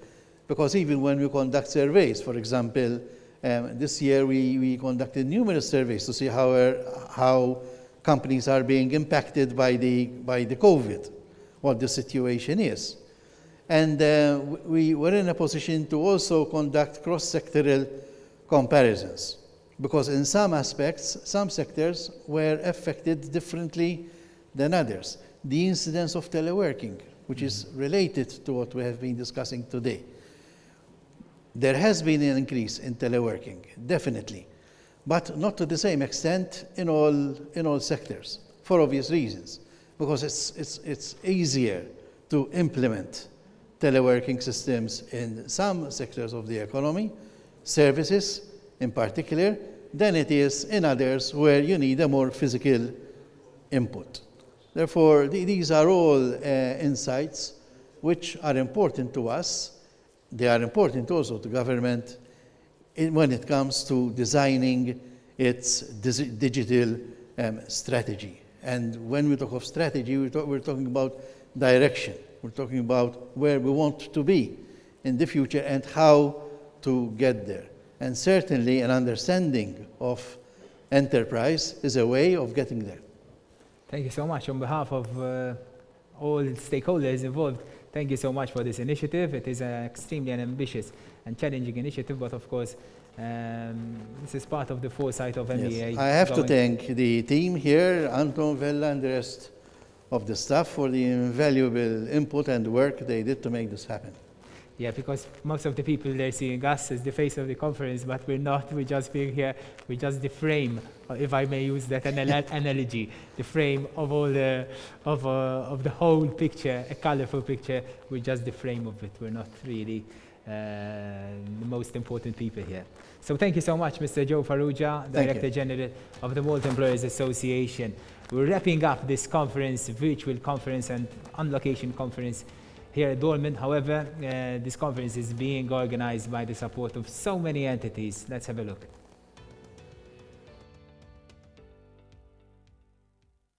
This event is being organized by the SME Help Desk within the Malta Employers Association in collaboration with the Ministry for the Economy, Investment and Small Businesses and the Parliamentary Secretariat for Financial Services and Digital Economy, and supported by Malta Enterprise, CI Consulta, Gadgets, The Futures Agency, MDIA, Tech.mt, MCA, Digital Economy Think Tank, AI Department within the University of Malta, eSkills Malta Foundation, FITA, Malta Information Technology Agency, Family Business Office, Business First, Innovative Codes, Wise, Avantech, Canon Partners in Malta, V-Squared, MEA Index and Pro Include.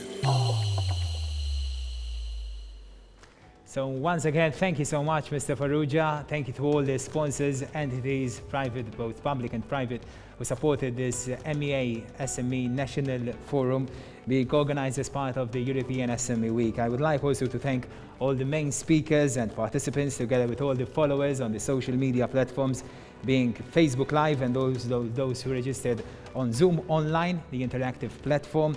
I would like to thank and take this opportunity to convey my appreciation to the Dolmen Hotel Management, especially Anton Schembri, for the full support and assistance throughout this event, and apparently was also the hotel from where we managed to transmit this SMEs National Forum. Also thanks to the technical staff led by the outstanding Pierre Kakia, who were the people who made all this possible to reach out with such a professional manner, and also the MEA Secretariat staff. Mr. Farrugia has already mentioned the MEA Secretariat staff, including Sharon, Anton, and all the people working there, including Dorian as well, for the ever-present support and passion. And also to all the people who supported this event. I encourage you to keep following MEA social platforms. Also, all those people who sent us questions throughout the past 3 or more hours, we promise to answer all those questions. So once again, thank you so much for joining us during this Digitization and Reskilling Conference, making Malta more resilient and more future-proof. Thank you so much. Wish you all the very best.